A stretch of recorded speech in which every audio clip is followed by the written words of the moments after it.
H-Town, what's up? You know what time it is. It's time for the best 120 minutes of your day. The Chop Shop, the nation's #1 urban sports talk show, and also your midday sports happy hour. Yours truly, Robert Hatter, alongside Jim Hicks, coming to you live from Houston, Texas. But we're broadcasting all over the world via Facebook Live and YouTube Live. And it's Baby Friday. Great, great, great day. And this boy, let me tell you something. You know what? I'm going to ignore somebody today because I got something for his sensitive butt. You say something about him, I ain't going to even talk about him. Why they all on me? Why they all on me? But always running his mouth. I'm going to let him pass today because he'll been and put me on a group text today. It's Baby Friday. It's out. It's normally Thursday, but it's really Thursday, but on tomorrow, we don't, the Chop Shop's not on Friday. So, but it's great day, man. Got a lot of stuff to cover with y'all. Jimmy, I know Jimmy got a lot of stuff too, but I want to, first of all, I want to recognize my starting five. And my starting five is Rod Wells, Daryl Anderson. What's up, Daryl Anderson? Thank you again for yesterday, Daryl Anderson. Corey Willis, Franklin Paul, and Chris Charles. Where the girl, man, y'all beat the girls. Oh, hold up. Mindy came, my sixth woman of the day. My sixth is Mindy Collins. Thank you, Mindy, for getting, you know I like to have my ladies at the top. There goes Brittany Patterson. Hey, Brittany, Kim, oh no, now the women. There go Kim Jackson, there go Brandon Nickerson. All right, I feel better. There go Dale. Okay, what's up, Gary? There go Karen. Y'all know I get Marissa. See, now I'm getting a little bit more excited. Shaquetta. See, Tamika, when I get my Tiffany, girl, what you doing to me? Tiffany, I saw your tweet. Hey, Tiffany, we gonna address that, Tiffany. Oh, but thank you so much. Hey, let me tell y'all something. I don't know how I saw it, Tiffany. Cause you didn't tag me, you know, but I saw it and I thought it was unique. I hope I downloaded it. Let's see what. Let me see who else. Let me see. I got I got to check my people out. Oh, hey, Jessica. Y'all notice I'm going through just looking. There go Deborah Coleman Hutchinson in the building. Hey, that's Nicole, mama. That's Nicole. Our Chop Shop finest. That's Nicole, mom. She is on the air on here with us today. But y'all, it's a unique day. It's Thursday. I had a great time yesterday. Women Rock Wins is y'all. If y'all know me, is my favorite day because you know I love to recognize women and what they do. And last night, y'all, I'm not finished. Last night, we're going to continue. Last night, what did I see last night? I think this was it last night. Watch this. Madam Speaker, Madam Vice President.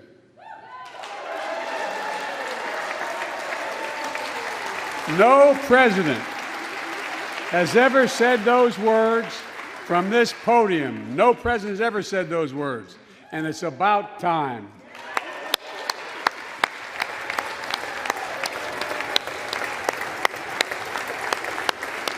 Madam Speaker. Yeah, hey, I told y'all. Yes, I had to show it. I don't care who don't like it. I had to show it. Yes, I love to see women in power. Because men, if we ain't gonna do it, hey, get out the way. Like I told somebody other day, if somebody break in my house and my daughter or my wife or my one, if they the better shot, they get the gun. What the hell? I might miss if they the better shot. And sometimes y'all, these women are just better at some things. So, hey, do your thing, baby. Do your thing. I got you back. Do your thing. So, shout out to those women. And then hold up, Chuck McGowan, he might not be on today, but Chuck McGowan sent me something. You know, I guess he got tired of seeing the guys. I showed the Houston Hoop 16s with their buzzer beater. So guess what? Chuck McGowan sent me some of the young ladies' buzzer beaters. Watch this, y'all.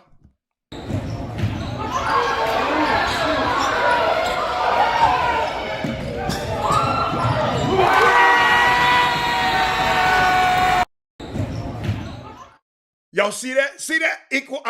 Thank you, Chuck McGowan. But last weekend, in the Heart of Texas showcase, I think Houston United 2022 goal. The young lady's named Sion Phipps. She go to Cy Springs High School. Y'all make sure y'all let her know, Trey Phillips, that I talked about her on the Chop Shop today. Thank you, Chuck McGowan, for sending me that video to the Chop Shop at chopshophtx@gmail.com.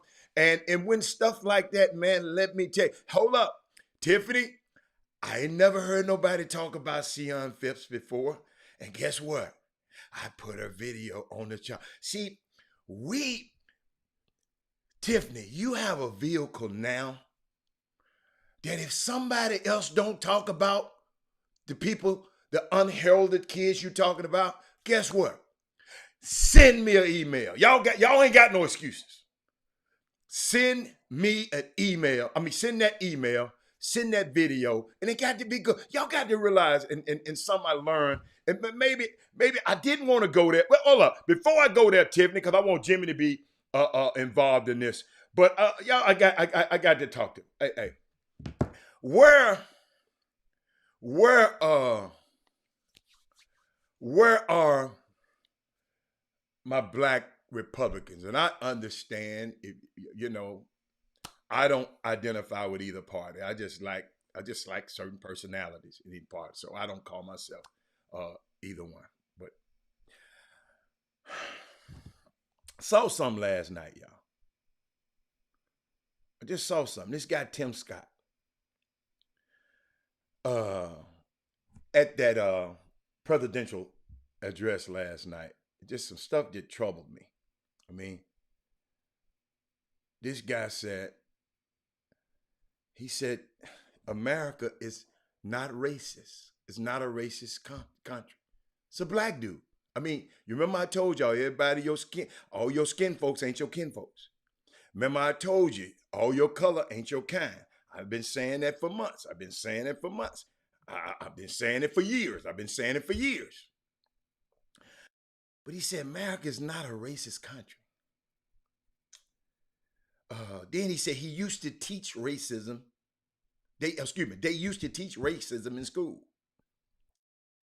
Then he said, 10 minutes later, I get followed around in stores. The same Tim said school choice will fix unequal education. Well, if education unequal, why is it unequal? I don't think he... Then I see a story. And I had to address this. Because we got people on here who probably identify Republican. I'm just asking, do y'all think this same way? I'm just asking. Then I see an article where a former Georgia deputy bragged he charged black people with fake felonies to strip them of their voting rights. It's an article, Google it. Former Georgia deputy, he bragged about it.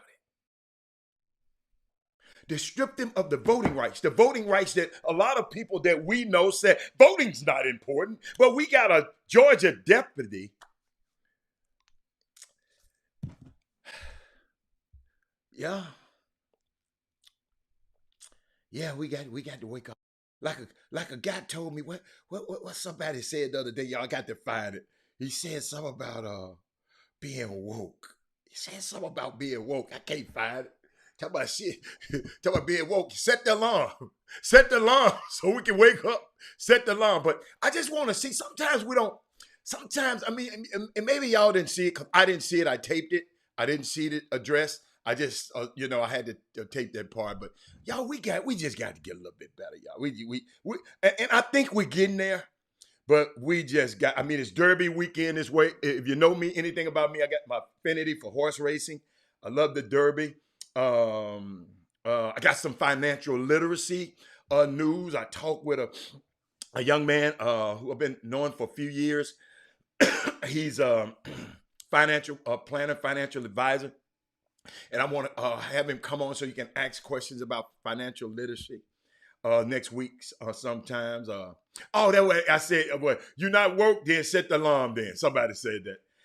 But I just want, it's just so many things, y'all. I want to talk. And when Thaddeus Moody get on the feed, let me know when he get on. What's up, man? Happy birthday. Who birthday is it? Businessman. Your birthday today? Whose birthday is it today? I got something else I wanted to share with y'all. When Thaddeus Moody get on, y'all let me know. I was thinking about something last night, y'all. During that press conference, I saw where Mitch McConnell and all the Republicans. Oh, what's up, Thaddeus? I got you, baby. And the Republicans, they couldn't even clap for a positive impact of reducing child poverty. We must keep mobilizing, y'all, and vote and make sure that they never hold majority again. These guys could not clap to reduce. How evil do you have to be? How evil? Y'all, no, forget them. Forget them. Because you know them politics, I told y'all. Politicians ain't your friend. All of them. I told y'all. In politics, there's no permanent friends. There's no permanent enemies. It's only permanent interests. And we got to get people that line up with our interests. Okay? Always remember that. But there was a black Republican was on TV last night saying that there's no racism in America. I bet you MLK is turning over in his grave right now. Not because of Tim Scott's lies, but just to show Tim Scott that MLK is in a grave where a racist put him, which is, hold on, let me, yep, in America.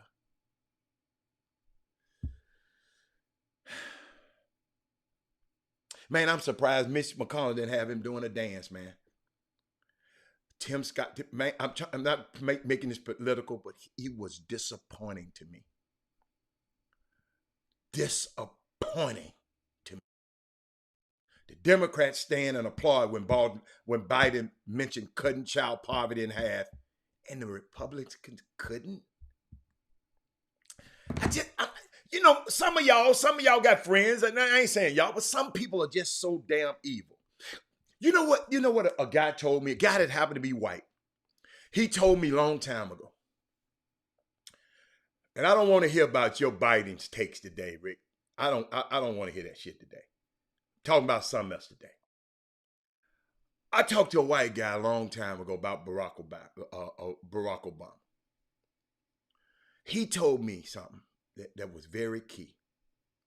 He said, if Barack Obama, Mr. Hatter, had came up with a cure for cancer, there's a lot of white people wouldn't even take it. And that's dying of cancer.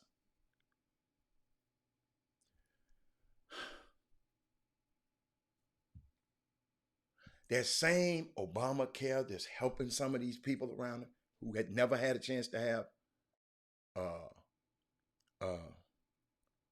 health care. And he can, okay, keep on talking. I know how to mute your ass too. Yes, the fuck. Yes, I do. It's a button on here. I'm gonna find it in just a second. But it's just so mind-boggling to me that a guy that you can sit up here and people can clap for child and other people just sit down. No, this is my show, Tamika. I ain't coming to nobody's house messing with their house. Yeah. Tamika, I'm all right. I know how to do this, baby. You can believe that. Kind of doing it a little while. And I know who these same people who be constantly doing this stuff every day. And sometimes, Tamika, just like I bet you get tired of somebody coming in your house doing some crazy shit. So don't tell me to calm down. I'm going to come up. But it's just so unique, man, that we got people that can sit there and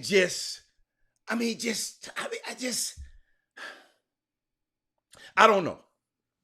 I don't know what be in the mind of some of these people that can just sit there and be so sinister. And by the way, I'm sitting here, they was talking about a few days ago, Mark Emmert, and I wanted to wait on Jimmy to get him. Mark Emmert was I don't know if y'all, they put it in the back news. I mean, it was late news, but Mark Emmert, who's the president of the NCAA, he got an extension. This same guy, Mark Emmert, that everybody been talking about, can't nobody stand, can't nobody do this, can't nobody do this. I mean, the NCAA, the name, image, and likeness. They got a case up there in DC on. Let me show you something. The reason I'm mentioning that, I'm gonna bring it up because Jimmy might be on by then. But good friend of mine, Antonio Tillis, Google him. He Googled him. Great friend of mine. Got off the phone with him this morning. He became the chancellor of Rutgers University. The chancellor. It's a black brother. Google him. Great friend of mine. I'm going to bring him on the show. We had a lot of people on this show. We never had a chancellor. We never had a chancellor on this show. Never had a chancellor of a university. He became a chancellor of Rutgers University in Camden. The Rutgers University president, Jonathan Holloway, today announced that Antonio D. Tillis will assume the post July 1. He's a brilliant scholar, gifted administrator who commitment to transformative power of higher education. Y'all a bad man from Vanderbilt, went to Vanderbilt. Hold up, excuse me. Memphis, Tennessee, from Memphis, Tennessee. It just is amazing that we can have a guy. Hold on, y'all. I gotta do something. We can have a guy. Yeah. We can have a guy like that we able to hold hands and touch hands with. But what's so unique, y'all? And I found out from him, and he didn't tell me not to say nothing about it. But guess what he was doing? He was holding out. He actually wanted to be I don't know that he didn't tell me. He said, I was waiting on TSU to pull the trigger. And TSU didn't pull the trigger. But Google him and see his qualifications. This man been all over the world. Higher education. Great man. When I tell you, unbelievable spirit. He was at U of H downtown. He formed a lot of his stuff at U of H downtown. Antonio D. Tillis, he's Googleable.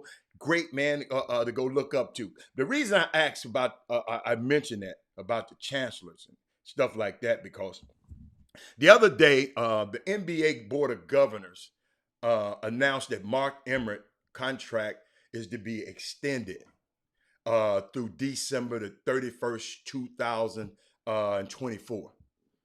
Okay?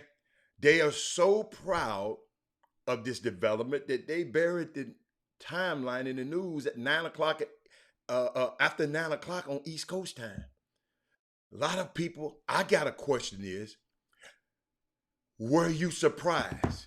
That is Moody, were you surprised? Kevin Freitman, were you surprised? Mark Emmert, now this the guy, check this out now. He got an extension, Darryl Barnes, and all this turmoil going on in the NCAA. Y'all come back in for a minute. Let's focus on what's important. Just vote. What Barack said, don't boo, just vote. All that talking, y'all bullshit. Have you called your senator? If you ain't called your senator and email your senator about the George Floyd bill, I don't want to hear your mouth. I'm asking a question. This same guy, he got an extension. Sensei, Kim Jackson, that's like you being a coach in your conference and you in last place and you get an extension. Let me repeat that. The board of governors, see, how many of you, Darryl Barnes, this is for you. How many of you knew that the NCAA was governed by a board of governors? These are the people who okayed for Mark Emmert to stay on the job. His contract went up. His contract, Darryl, Trey Phillips, check this out, Trey Phillips. His contract didn't really end to 2023, but they extended him 2 more years. Y'all got to explain this, coach. All of y'all on here, y'all want your kids to go to NCAA. Y'all want them to go to D1. This is D1 news here. Check this out. Then I found out he is the meat shield for the NCAA. The meat shield. He's shielding these people. How many of y'all know I know y'all gonna Google it, who the NCAA Board of Governors are? There is still, let's check this out, y'all. There is still going on right now. There's a review for the gender, how they did them girls in the NCAA tournament. That's pending right now. The fact that they decide to extend him while that's going on. Hold on. Is it true that most people believe he did a terrible job? All the coaches I know think he's terrible, and he's done a terrible. He's been terrible at his job. But just because you think he is terrible, doesn't mean he's terrible because the board of governors don't think he is. What he is doing is exactly what they want him to do. He is comfortable being the face of their greedy desires. The board of governors, y'all. I sit there and watch them. I sit there. Let me give y'all some of their names. Did y'all know that Grant Hill? No, Trey Phillips. Do you know that Grant Hill is on the board of governors? He ain't the president of nobody's university.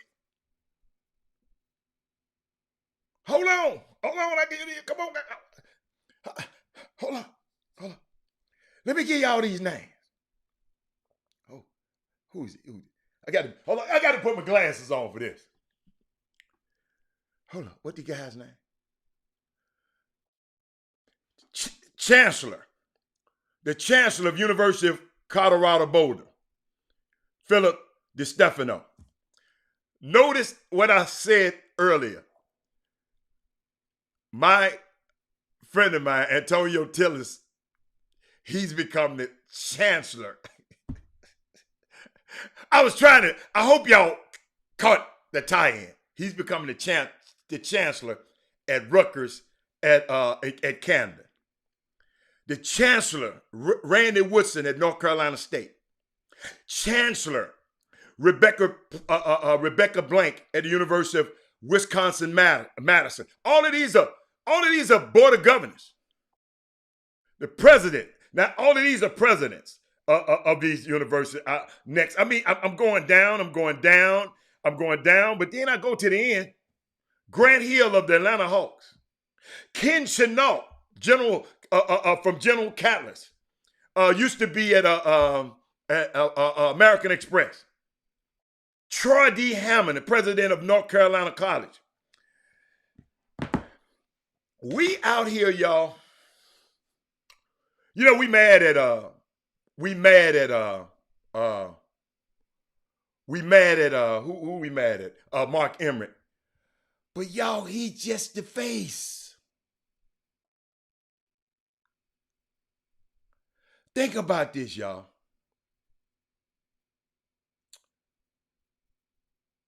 You know that this one-time extension, this transfer extension, everybody been talking about the transfer portal we've been bragging about. I mean, not bragging about, been talking about.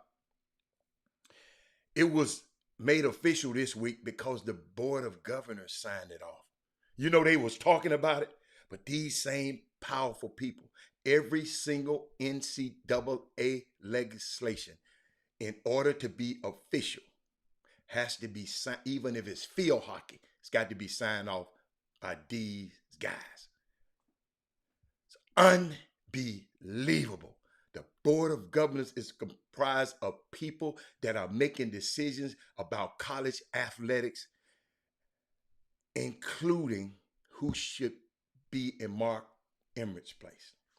And the reason, and maybe that's okay with y'all. Maybe that's okay with y'all. You know it's a case at the Supreme Court right now, the Alton case, that we're waiting on a ruling in July, right? We're waiting on, in June. This timing is, to me, y'all, this timing is just odd, giving him an extension. That's the thing I'm talking about. Why give him an extension? He's already under contract in 2023. Now, there were rumors that he might go back to LSU. But the fact, y'all, I think this is what the fact I'm trying to make to y'all. Northern Arizona, Morgan State, Bates College, Hemline College, Emporia University, Pittsburgh State University, the University of San Diego, as good as they might be as being university presidents, should they be the ones deciding major decisions as it pertains to NCAA presidents, college football, men's and women's basketball? Now, hold up. If y'all think they did a great job, it's okay. It's okay if y'all think they did. But by the time it gets I thought about this, man. I talked to some coaches 5 years ago, and they told me they could, none of them, all of them wish he was gone, Mark Emmert. But the Board of Governors put him in. So,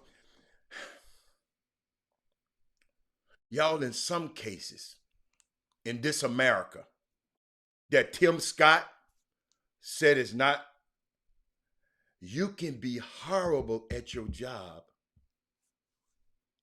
and still get a promotion.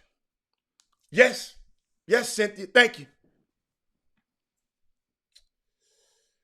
Okay, thank you, Cynthia. See, thank you, Cynthia. You're following the conversation. You know, other people on here think it's his day fucking show. But thank you, Cynthia, for following the conversation. She said Mark getting an extension to 2025 might destroy this organization. Added another prominent athletic director. The board is delusional. It's unbelievable. Grant Hill's on this board. Ken Chenault's on this board.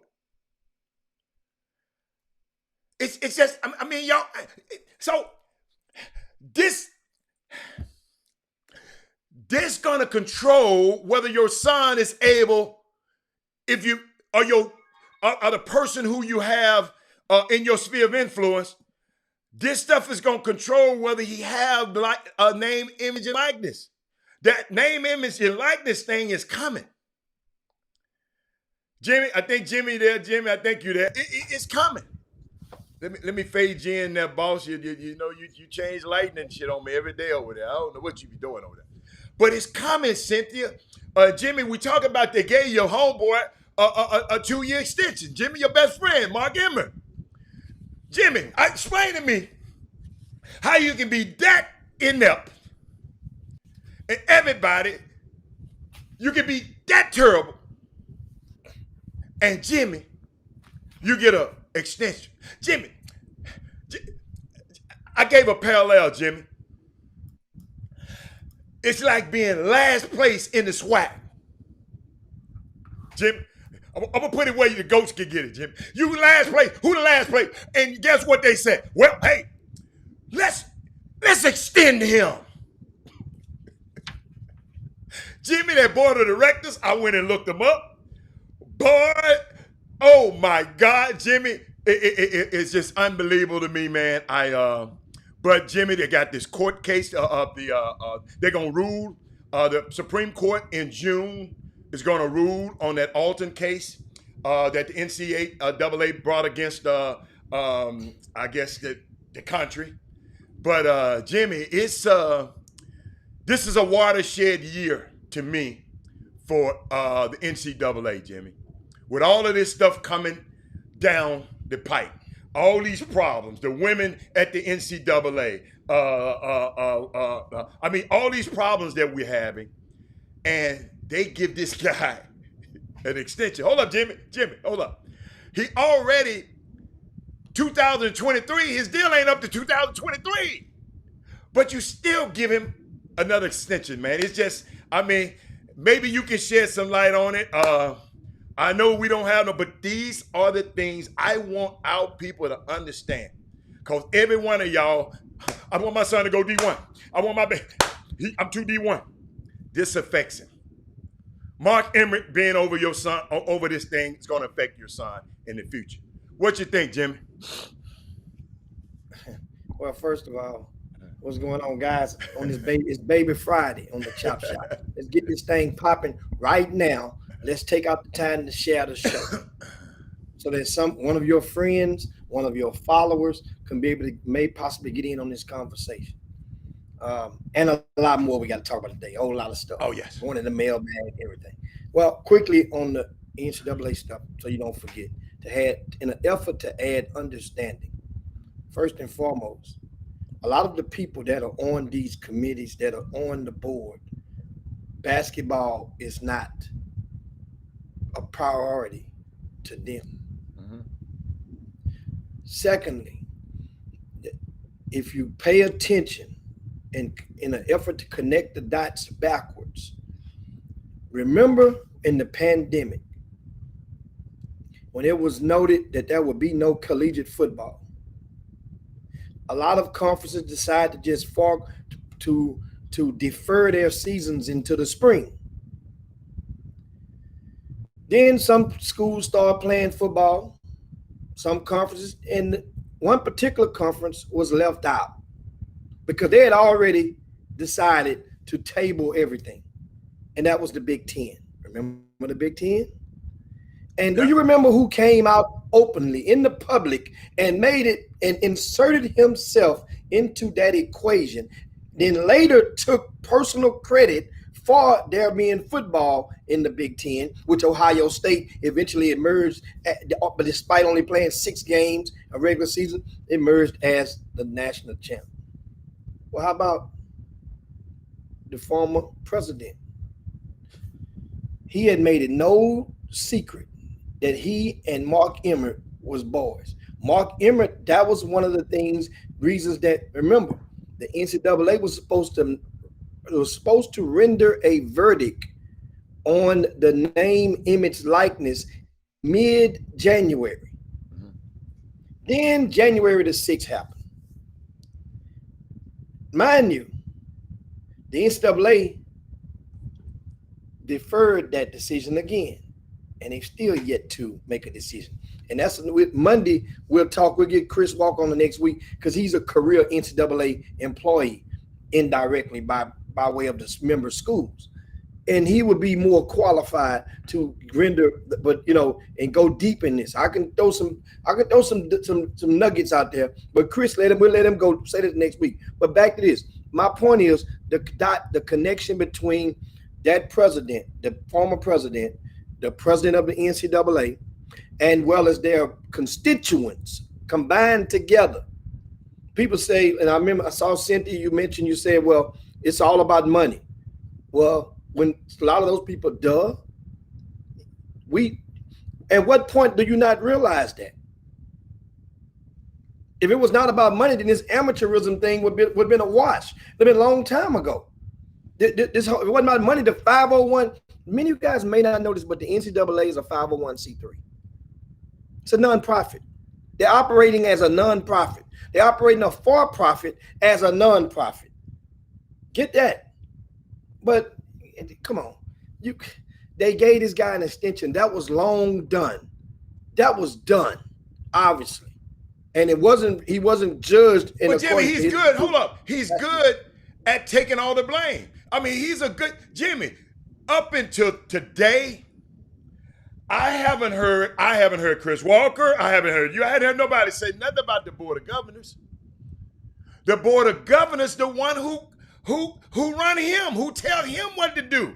And they're all, the majority are all part of that fraternity, that tribe, cult. What does Grant Hill fit in that cult? Because he is a Board of Governors. One of those guys where you understand, you get along, okay. The good old boy system. We let you in the room, but then you ain't gonna be in the meeting after the meeting, and at the same time until you ruffle some feathers. What does Ken Chenault, one of the best businessmen, one of the most richest black men in the world, Ken Chenault, who was the CEO of American Express, he's also on this thing. Ken Chenault didn't get to be CEO of American Express from going out in the middle of the street and leading and being a community activist all his life. He didn't get to be that in that position from going and saying and how would I say fighting the power. No, he didn't have to fight the power. You know what he did? Everybody you put on the board. Jimmy, when you're in positions like him, you don't have to fight the power. What he did was hire. He didn't get there. He didn't get there fighting the power, so to speak. Otherwise, you become that Negro who's too radical, who's just too outspoken. You become that one that they can put the jacket on easy. My point is, everybody on the board is not going to go along with everything. That's why they do votes. However, you're going to make sure that you have enough people on that board that will share your common interests. That's the key. So that means those guys may really think that we're doing a difference. We're going to vote on this, man. We ain't voting for that. Well, it's time to take a vote and you realize, we all voted again. Because Jimmy, remember now, by the time it get to them, see, the Board of Governors is not in the minutia of everything. They have subcommittees. They got board of directors. They got all of these people that send they supposed to air everything out and then send it to the board of directors, and the board of directors and Jimmy and a lot of the board just said, hey, I wanted to keep going on as it's been going on. I wanted to stay the same. But guess what? If you've ever been on a committee and a panel and just not me in politics, in mainstream politics, but I know how some things go. Some things, not all this stuff, and some of the things go like this sometimes. Let's say me and you, we're not from the same. We're not representing the same communities, but we're in this committee together. You want to pass and push a certain agenda through, but you need a co-signer on this certain amendment. Well, in order to get me, I got something I want to push through. Right? Let's say we're in city council and I want to get the potholes fixed in my up and down Homestead. Well, I think if I get your backing, you want to back me on this, then I'm going to support you in your amendment that you want to do on your side of town. And that's kind of like sometimes favors. That's part of politics. You do one for me, I got you on the next one. Well, help me out. Help me out with this one. This is a statement that the Board of Governors released. All right.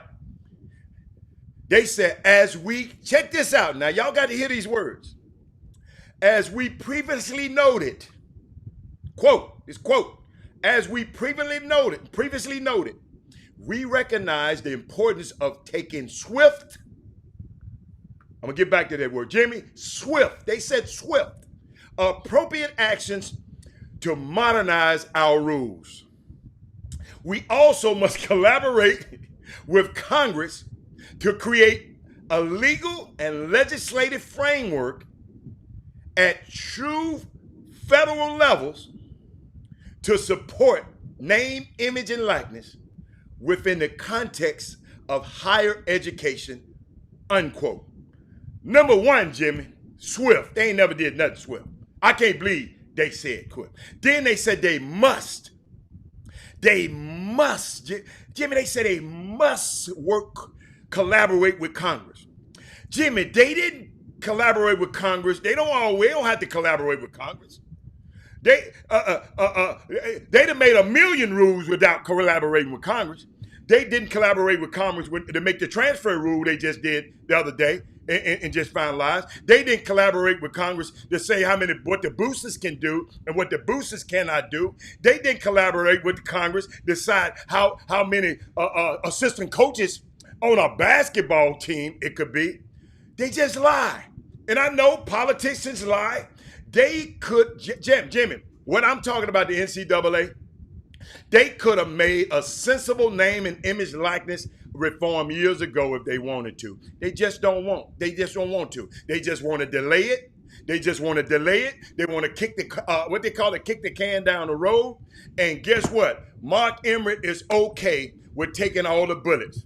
He's okay. He said, okay, that's our bullet. Let's extend our bullet taker. So, I mean, it's just, they just want to keep it in this old archaic road. Jimmy, that was their press release. We're going to work with the federal government to make sure everything is legal. Unbelievable. This NCAA, unbelievable to me. Yeah, and one thing about it is only 3 or 4 things that are going to happen with the name, image, likeness. You remember, there's a couple of states that this year their laws go into effect. Florida is one of them. Florida's law go into effect, I want to say July the 1st. Well, this means that, and I say a couple of states, it's about 4, matter of fact, not just Florida. But what that means is that basically in Florida, they're going to be able to capitalize the student athletes off their name, image, likeness. There will be a confliction. I got you. We'll talk about it after the break. I get this one. Let's take a break. Okay, I got you. I saw you. Yeah. We're on the same page, baby. Go and do your thing. Break. Go. The Cox Pradier Law Firm. Big city, big town, big settlement. Your fight is our fight. Need legal advice? You know who to call. Personal injury, wrongful death, car accidents, premise liability, serious injuries. 1-800-HURT-NOW.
Madam Speaker, Madam Vice President,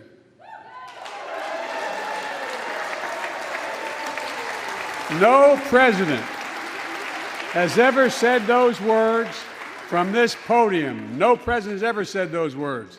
And it's about time. Jimmy, that video ruffled a little feathers. I had to play that one again. I like the ruffle feathers. Yeah. So what you got for me?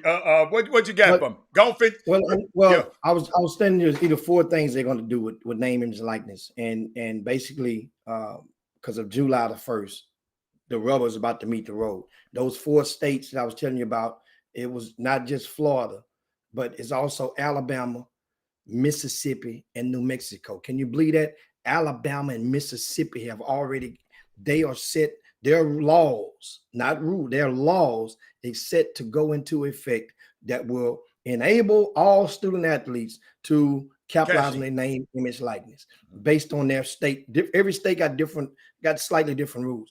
So what that means is, like Texas just last week had something proposed on the floor to get the ball rolling for the state of Texas.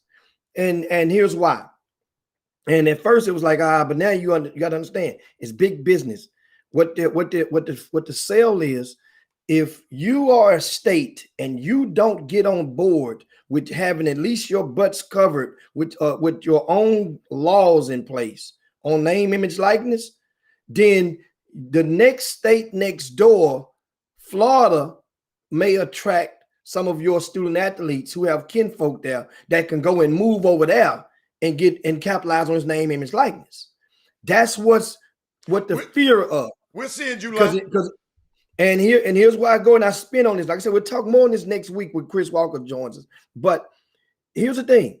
Speaking of Florida, and we'll segue into the draft. To understand, Florida is one of the 3 major hotbeds for football in the United States.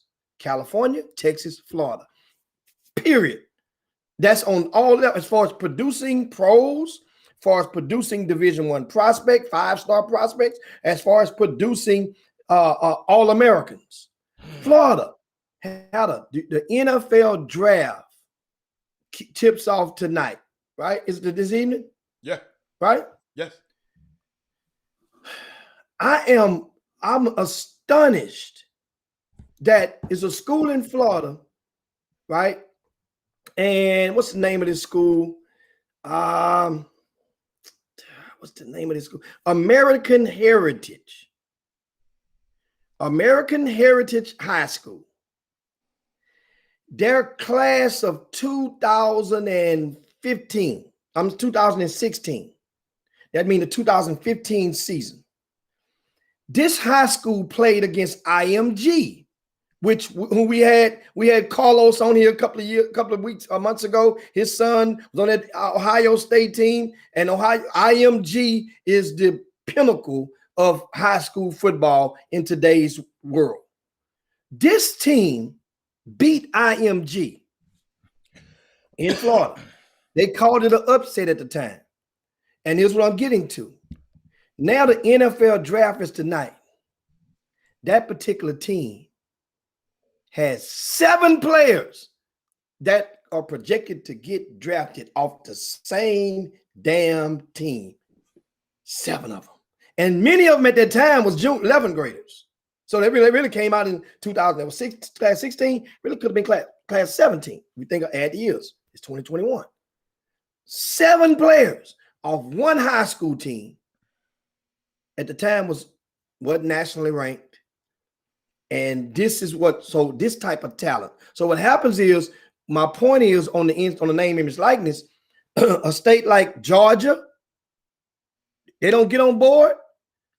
Texas, hell, we had a kid from Texas that went to one of the schools in Florida to transfer over there because at the beginning of the pandemic, a lot of schools are going to lose their top talents to schools like IMG.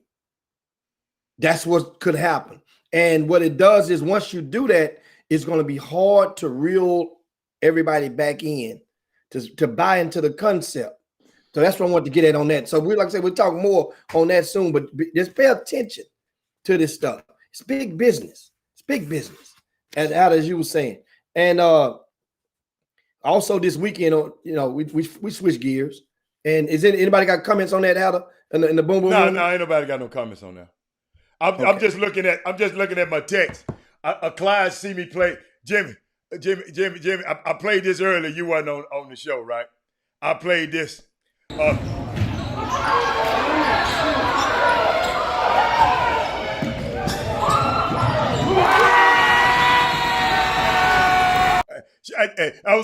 We talked about the hoops hitting their buzzer beaters to win. This team hit their buzzer beat. I played a little bit earlier. Then Clyde sent me something else on them. Clyde, if you got it on YouTube, send me the regular video. Because if you send it to me on YouTube, they won't let me play it live because it's already on YouTube already. So I can't play it live on the show. But Jimmy, now what else you got? Well, we got a lot of topics to go through. We'll get some of the shorter ones out the way first, so we won't forget them and give acknowledgement. Of course, this weekend the Kentucky Derby takes place. So you see, it's brim time. It's brim time. You know what I'm saying? You put out the straw season now again. So you got wolves. You can put the wolves on up.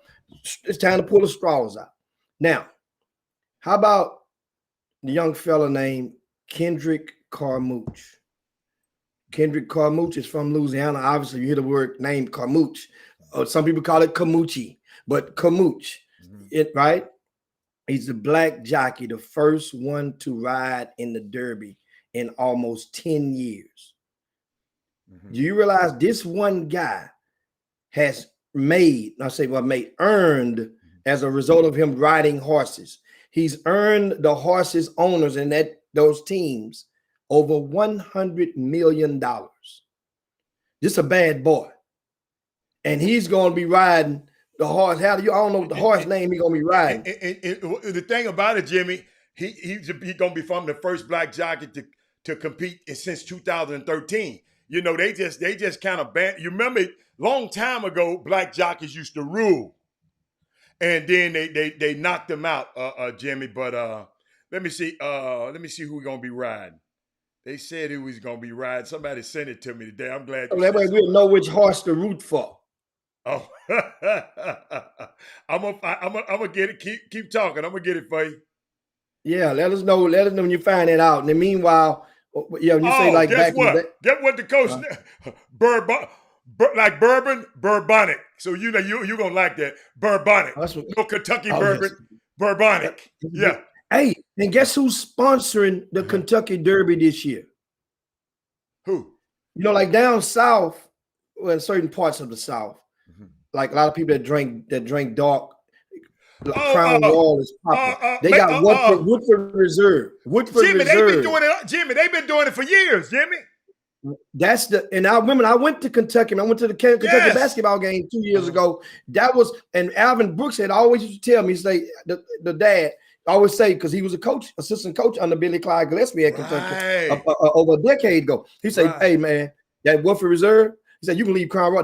They don't even sell Crown Royal in a lot of the places up in Lexington. They don't even sell it." Jimmy, they got a mint julep. They got a special drink that you make. They make and with Woodford Reserve in it. I mean, it's amazing, y'all. So you got somebody that's a bucket list. Guess who I saw headed to the Guess who I saw her headed to the Derby today, Jimmy? Your boy Raphael Stone and his wife. They headed. That's on her bucket list. They headed to the Derby. It's gonna be, hey, that Derby off the chain, man. I'm just telling y'all, it's off the chain. And right in time when they start to relax a lot of the rules in place for COVID. You notice ironic when you start messing with this type of money at stake. They start to relaxing that stuff real quick. And you pay attention, looking at the timing of some of this stuff. Right. And that's what we are doing, reminding you on the Chop Shop. Somebody said, hey, my man said he was on that Woodford last night. On a Wednesday night? Hey, Jimmy, let me tell y'all something. I got to tell y'all something. These people in Houston ain't thinking about no mask and COVID. Jimmy, I got invited to a place last night. Not going to tell you the place. It was a special listening party for an artist. Jimmy, I asked my partner. When he pulled up, I was outside. He said, "Why are you standing?" I said, "Man, ain't nobody got no damn mask in there." Jimmy, I looked in that door, there nobody had no mask in there. I got the hell out of there, man. No, sir. Jimmy, y'all got to wait. Y'all can't y'all. Alan, Huh? you have the option now, which in I Texas know. it seemed like And guess people what? had already No. exercised their right. And I got the option not to go in that moment. That's what I did. He told me, man, you got to come in. I said, no, I don't. So if they got the option, guess what? I got the option too. But I do. It was crazy. It's crazy to me. But what else you got, man? What else you got? Yeah, man, that's it. And I want to give a shout out, of course, to a little young man from that was up in the football recruit that's going to the University of North Texas. And it's a small world because one of my guys I grew up with, shout out to Spencer, and he is good friends with the mother of the young man. I think his name was Willie Simmons. And he's one of those three that got killed by the ex-police officer, ex-detective the other day. Small world. And so he was just telling me, man, stopped by and checked on old Spencer last night. And he's one of the guys that from the hood that had to go sit down for a little while. And he's back home and went by and he has his own. And I like that he has his own clothing line, T-shirts and caps. I'm gonna sport one of them on Monday. I'm gonna sport one probably each week. And I went and bought a couple of hats from him. I like that because that way it feels better than just going by and just dropping them some, a couple of bucks, dropping them some bones, because you come home knowing that he's at home now and he hit the ground running with his own product line. And it feels better. You know what I'm saying? That means now I can go back and I told him I'd be back and get some more stuff next month. That way, he said he got new stuff come out, and that way support him. And one of his partners that lives in right outside of Austin, he has his own. They were sitting down together, on the other side of the gate. And he come home, he got his clothing line, little T-shirt. And guess what? He said, man, and we a lot of things that we all take for granted and don't utilize enough, and even us with the chop shop. We are going to get better because we're going to start our movement to seek another intern at that time of the year to get us another intern. Every year we get an intern to come in and get some experience who thrives to major in either communications or journalism. And what we're going to do is we got to utilize a lot of our social media platforms like we don't. And what they do, he say this TikTok and this. He's saying this Instagram, and they move a lot of their shirts and hats from different states. People buy this stuff, and so that's cool stuff. I want to give a shout out to them. And I just thought about that story. Now, we got the mailbag. I got a hell of a mailbag. Let me cue up some of my hold up. Can I start the mailbag? Because this from Tiffany Simon. Let's come on with it. I got 4 of them right here. Okay, let me start with old Tiffany. Let me start with old Miss Tiffany. That's my girl. Tiffany saw something, and she don't say much. Very respectful. She don't say nothing, man. And she sent Jimmy. What she said? She said, "Doug, I'm glad you're on the air today." Okay. She said, "There's got to be more than the same 5 basketball kids in the city of Houston than the ones I keep seeing. It's just gotta be." So Jimmy, I came back and said, "Well, what you mean, Tiff? Give me a little bit more. I want to know what you mean." Tiff said, "The same kids, different angles.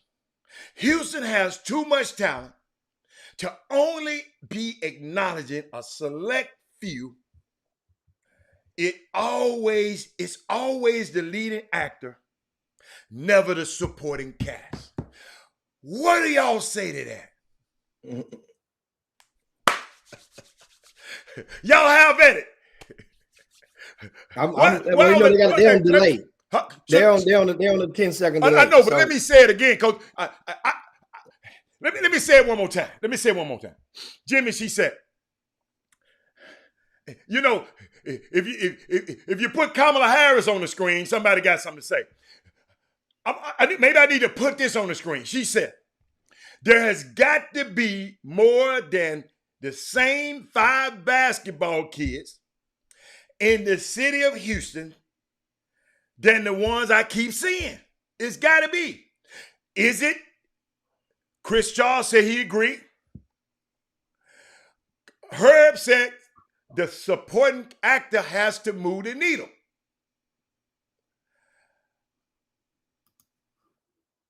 Doug said and maybe Tiffany, Tiffany, you can tweet, you can text me if you don't want, you can text me, you can email me. I'm just trying to figure out, what do y'all think about that? She said the same 5 kids. Well, if you upgrade that and transfer that over, let's say the NBA on the news. When ESPN does the basketball highlights for the night, isn't it about maybe 6 to 10 names that we hear every damn night? Even if they don't play, we hear their name more than others. That's a good one. Think about it. That's a so good this one. is how narratives, once you are anointed, now there's different degrees of it. Once you're anointed on the local level, then you're going to get talked about the most. Then you're anointed on the state level, you're going to get talked about the most amongst the state. Then you're very, very fortunate. You get anointed on a national level, and people will have conversations about you on a national plane day in and day out.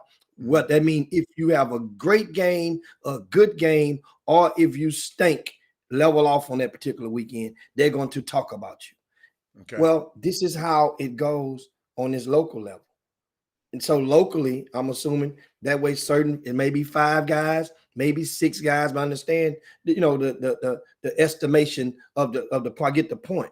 Thank you. That's what it is. Because many people, here's what I say, pay attention at. Okay. A lot of people that cover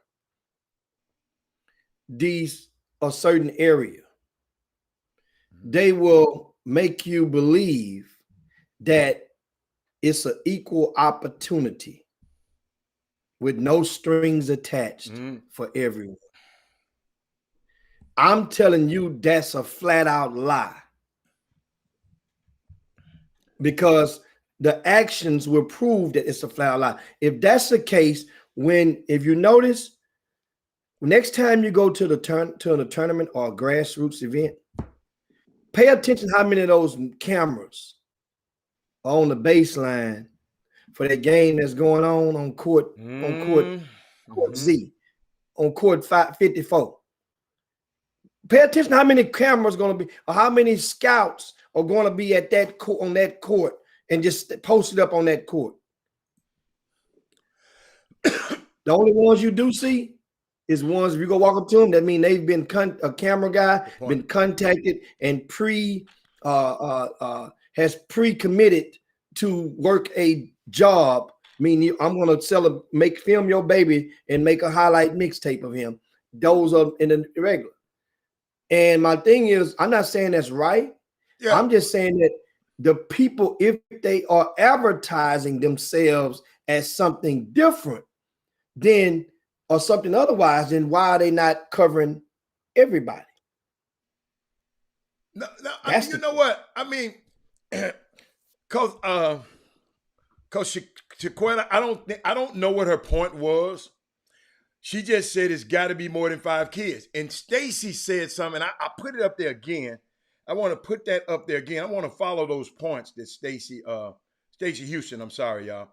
He put up there, Tiffany and Chiquetta. The supporting actors don't sell the movie. Leading actor sells the most tickets. Business of basketball. In this basketball business, Jimmy, you in the basketball, amateur basketball business. Doug is in the amateur basketball business. I'm not in the amateur basketball business, so it's be different from me. But and I hope y'all explain it to her, but I got a feeling because another Chiquetta came back and said, but to her point, there is more than D1 opportunities available. I don't think we're talking about she said she wasn't talking about D1 opportunities. She said there's got to be more. That's why I should have put it on the screen, Jimmy. There's got to be more than the same 5 basketball kids in the city of Houston than the ones I keep seeing. It's got to be. It's according to where you're looking, because I don't know where you're seeing them at. She said, and I asked, give me more, because I wanted to know, when you say something like that's a blanket thing. She said the same kids, but different angles. Houston has too much talent to only acknowledging a select few. It's always a leading actor, never the supporting cast. So we don't talk about the supporting cast as much. Maybe, Jimmy, that should be the thing. Why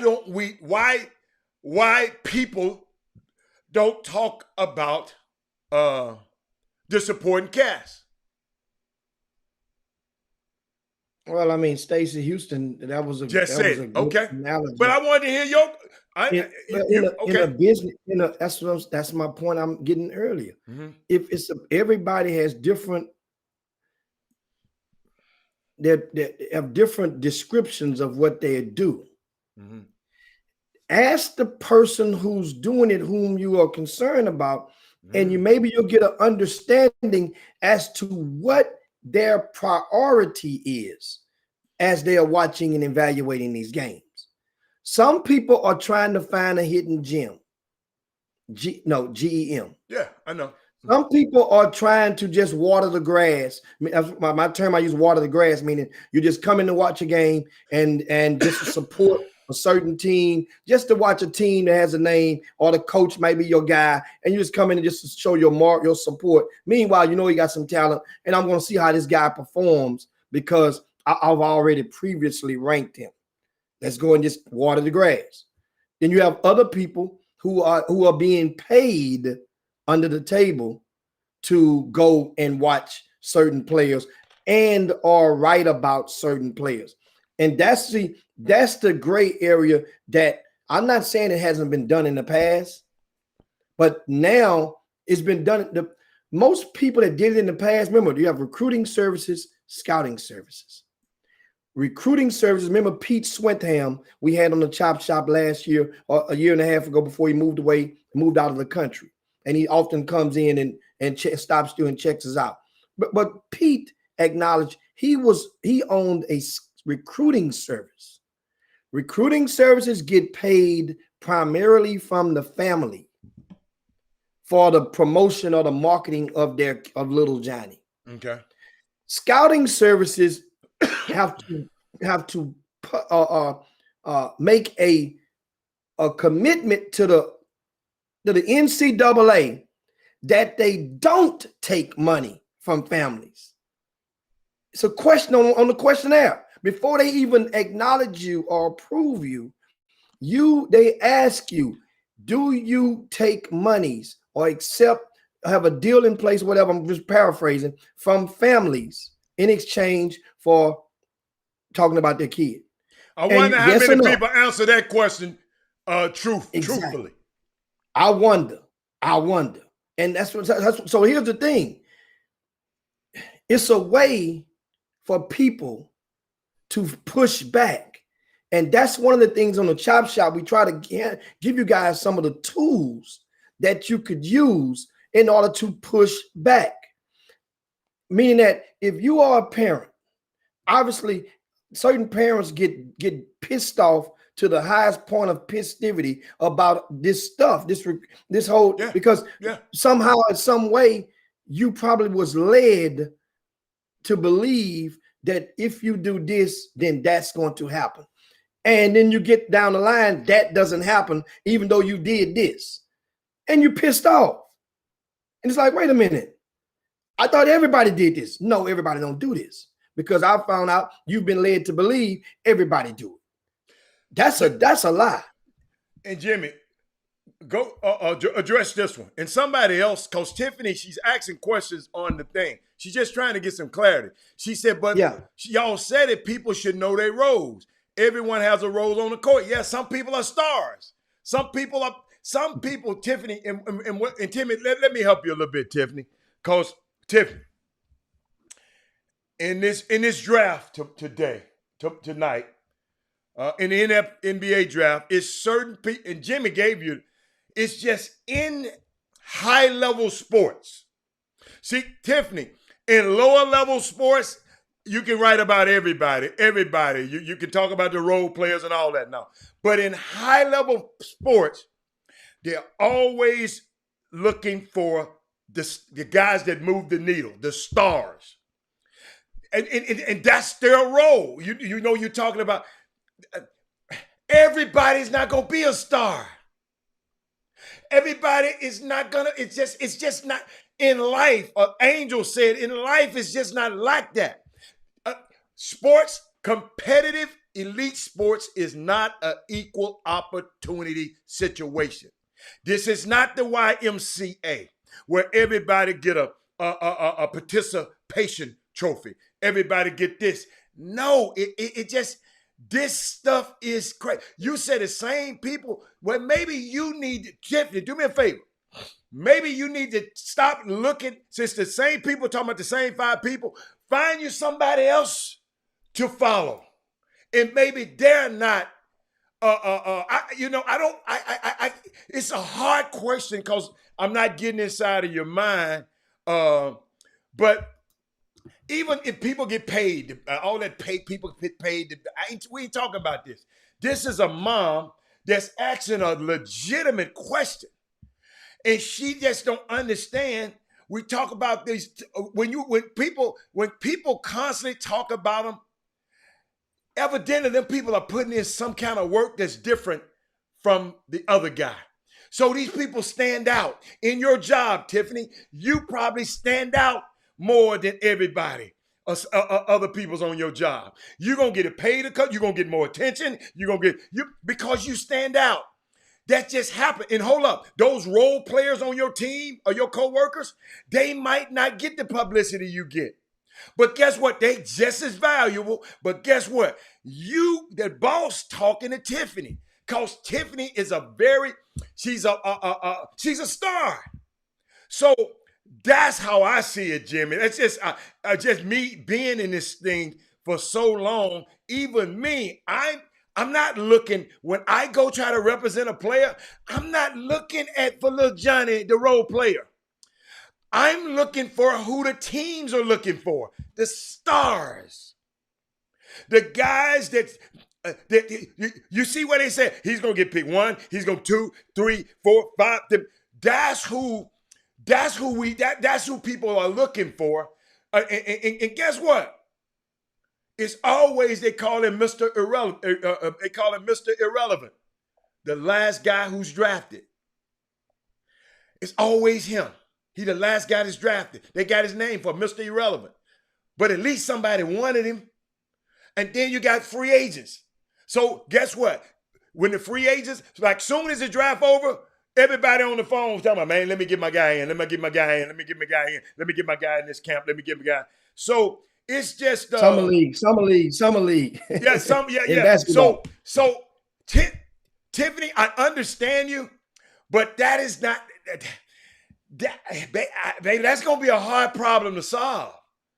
All I can tell you, if you want to be, you should want to strive to be one of them 5, Jimmy. Me being an athlete, Herb, I want to be one of them 5. I want to be one of the 5. Tiffany, I hope that helped you. But and you know, I understand sometimes it can be frustrating, but to me, my educated guess is that it mainly becomes frustrating to the parent, once again, who was led to believe something else. And that's why I came from that angle of the room with it. Let's go back. Who told you that's how it's supposed to be? That ain't how it's supposed to. You're writing about who's the most attractive, who's put in the most work on that day, and then it goes on from there. Then and guess what? Another guy going to get by default if you on. That's why sometimes playing on the right team, it matters. Playing on the right team, not necessarily being on the right team. So that means you can't help but note. I'll take you guys back. True story. And it's several teams. Hell, we ain't got to go all the way back. I want to go take you back to the Houston Hoops with when Daniel Gibson and Tack Minor played together. They had Indy Eby on the inside. Indy Eby was the highest ranked, most recruitable of all of them. Daniel Gibson was the youngster that was one grade lower. Everybody had heard of him. He became, around the country. They knew about him in Texas and in certain states outside. Guess what? Nobody knew about a kid named PJ Counsnard. They didn't even know how to say his damn name. They used to call him Cousinard. PJ Counsnard, just by him playing on that team, it made over 100 coaches watch them play every time they suited up during a live weekend per game. It didn't. So guys like Ugo Ihekwezu, Dr. Ugo Ihekwezu, who came on the Chop Shop 2 years ago, and he's a physician. He went to, I think, Wofford at first, and then later on he went there to play Cornell, and then Cornell. Wofford and Cornell. Yeah. Ugo played on that team. Guess what? And he was advertised as a kid with a high academic, wanted to go to med school. So those types of schools, that's gave him the opportunity for them to be attracted to them. A kid named Justin Benson out of Worthing High School. He had a brother named Frank Benson. Justin Benson, nobody heard about knew who Justin Benson was. Not even in Houston. He was Frank Benson's little brother. But he was bigger than Frank Benson, about 6'6", weighed about 240, 230. Justin Benson got a scholarship to New Mexico. When he got there, he switched over and started playing football. He got a basketball scholarship. Justin Benson. My point is, same thing happened. Remember the Houston Defenders back in 2012 had that summer, that magical summer when the Houston Defenders had that team played on national TV on ABC network and went over to when they had the Harrison twins. Guess what? Everybody knew about the Harrison twins. Did nobody know about Wesley Uwandu?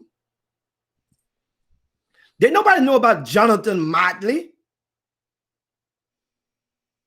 Are y'all following me? So sometimes nobody talking about Wesley. You're right. Wesley was on. Did nobody know about Wesley? Right. I'm talking about outside of the city of Houston. That's a great point. So if you align yourself with the right opportunity that can maximize the exposure, if that's what you're seeking. Everybody ain't playing for the same reason. Some people, there are a lot of parents out there, trust me, and I meet a few of them every night, they're frequently, that colleges paid for. They ain't worried about that. Like the next parent, they good. This Tiffany is something else. Tiffany say ain't nobody been in her. She don't even like people like that. But Tiffany, but Jimmy making a great points about those guys. Wasn't nobody talking about these guys. I'm serious. I remember Wesley. Wasn't nobody talking about no Wesley. Wesley was out the Your son, Hatter, your son. Yes. Yeah. Went and aligned himself to play alongside Justice Winslow, Justin Jackson, Kelly Oubre, Keith Frazier, and all those guys. Kadeem Ladin. And guess what? Just by default, and then just so happened when a lot of those guys either got hurt, had other obligations, get to the end of July, they go to Las Vegas, and guess what? They don't have like 6 guys in uniform. They move up somebody from the 10th grade team. He playing a 9th grade, I think it was. It moved him up from the freshman team. They playing in Vegas, and now the roles change. See, that's the thing. The only tournament we won all year. and beat Mac Irvin Fire in the championship in Las Vegas at Durango High School There was 2 pros on that team. Okafor and the little lefty play for Dallas. Brunson. Brunson's son. Yeah. So my thing is, people, remember we talked about this last week. What's your purpose that you're playing? Identify that first. If you're playing grassroots basketball to get a scholarship, then to where? If Division I don't matter, then guess what? Most people who are doing the promotions and you see the tweets and talked about a lot of these kids over and over and over, they're talking to the Division I coaches. Okay. Think about what I'm saying. Okay. Most of those callings or acknowledgments or shout outs are to the Division I coaches. There's a lot, but the vast majority would not play Division I basketball. And that's what I want you guys understand. Hey, Shaquille, Jimmy, I'm gonna let you answer that one, man. She said, Tiffany, I do. She understood. Everybody else, including the NBA, recognized supporting members, the 6th man of the year, but grassroots don't. Grassroots. But Shaquille, understand something. And like I say, I can feel your pain through the screen and understand something. I just mentioned something important a while ago. The roles change, meaning that everybody on the grassroots team was probably a starter on their high school team this past season. Mind you, most people on a grassroots traveling team, not a sneaker sponsored team, but on a traveling team, means you have the capability or the means to travel outside your region for at least twice during the course of a season.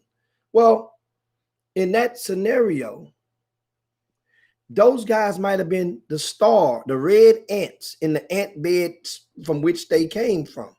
But guess what? You're a role guy right now on this team. That guy might average 20 a game in high school. First team all district. Guess what? Every district has a first team all district. In every district, in every region, in every state, duplicate that down by 50.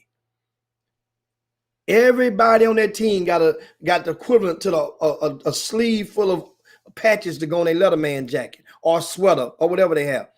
But the roles change. I remember, and guess what? And it's okay. If you can't adapt to that new role, then find another situation. This stuff, there are some people out there. There's one young man we talked about last week. He's on his 4th grassroots team this summer. 4th. He getting it right, Jimmy. He just wait till he get it right. The guy, one guy said he's just not a good fit for this team. So he's just trying to find the proper fit, Jimmy. Ain't nothing wrong with that now. Jimmy, some of these summer teams ain't worth 4 dead flies, Jimmy. I ain't blaming no kid for moving around on these summer teams. I'm not. Kerry, I don't agree with that. I'm glad you agree with that. I don't agree with that one, Jimmy. I mean, what? If dude, he can be on his 4th or 5th team. Let's get it right. Who'd have said a summer team so great? Yeah, but you go to 4 and 5 in 1 month and 6 weeks, that means you the common denominator. No, it don't mean they're wrong. It don't mean they're all wrong. That means something. You didn't adjust. Not like some of them dudes on none of them teams. Why did you pick that other team after the second time? That's what I'm saying. You should have been more keen on who you went to play with. You want the role, you want the ball in your hand, go get that. Guess what? They got a bunch of teams out there that a guy that certain people will be the star. Hey, Landon, you're right. Landon, you were like, he said, how do you just got to go one of the games and you'll see. Landon, I ain't been to no games. So you're absolutely right. And Landon, I'm just saying, man, some of these summer teams ain't all that either. They just not all that either. I'm just telling you. They ain't all that either now. They got just as many flaws as these kids have. So yeah, once you get on the other side of that grass, on the other side of that pin, once you get there, you realize some of these teams you thought was really organized. yeah, You get to see just how sloppy things are. yes, yeah. But So once again, what are you You- seeking? there you go, Jim. There you go. If you're seeking organization, if you're seeking recruitability, if you're seeking a stage to play in front of 100 Division I coaches when ain't not one Division I coach has ever contacted you, I'm talking high school parents out there, in your life, then what are you seeking? What's priority 1, 2, 3? Are you seeking some shoe boxes? Because I heard the kids go crazy for some Peace Jam gear. They go crazy over Peace Jam shoes every year. That stuff like Kobe's now. They have a black market for just the Peace Jam stuff out there. What are you seeking? And guess what? Some people, what you may be seeking as a parent, it has to be entwined with what you're seeking and what your son is seeking, because I mean, if y'all communicating enough, then that means you're going to be on the same page. What are you seeking? That means once you get this stuff straight, and you'll be able to be more in control of this stuff, and it won't drive you bonkers. I got a question. That same said guy we talking about, who on his 14, he's still in the same high school. He ain't went from high school to high school like the rest of these damn folks. Ain't nobody said. See, this is what I'm trying to tell you. He ain't left the high school. I'm finna go over here. Some people have been before high school. How about them? That is Moody. Think about that. The same guy, said guy you talking about, he been to one high school. He could have left. I know people been trying to get him to leave. He stayed in one high school, but I'm telling y'all, these some you know why? One reason why. Okay. The convenience. You still get to sleep in your own bed. You still get to wake up at the same time you're going to wake up. There's no penalties for sitting out. There's no board to go in front of that's going to judge your fate on if you can play for this grassroots team or not next weekend because you happen to come over here without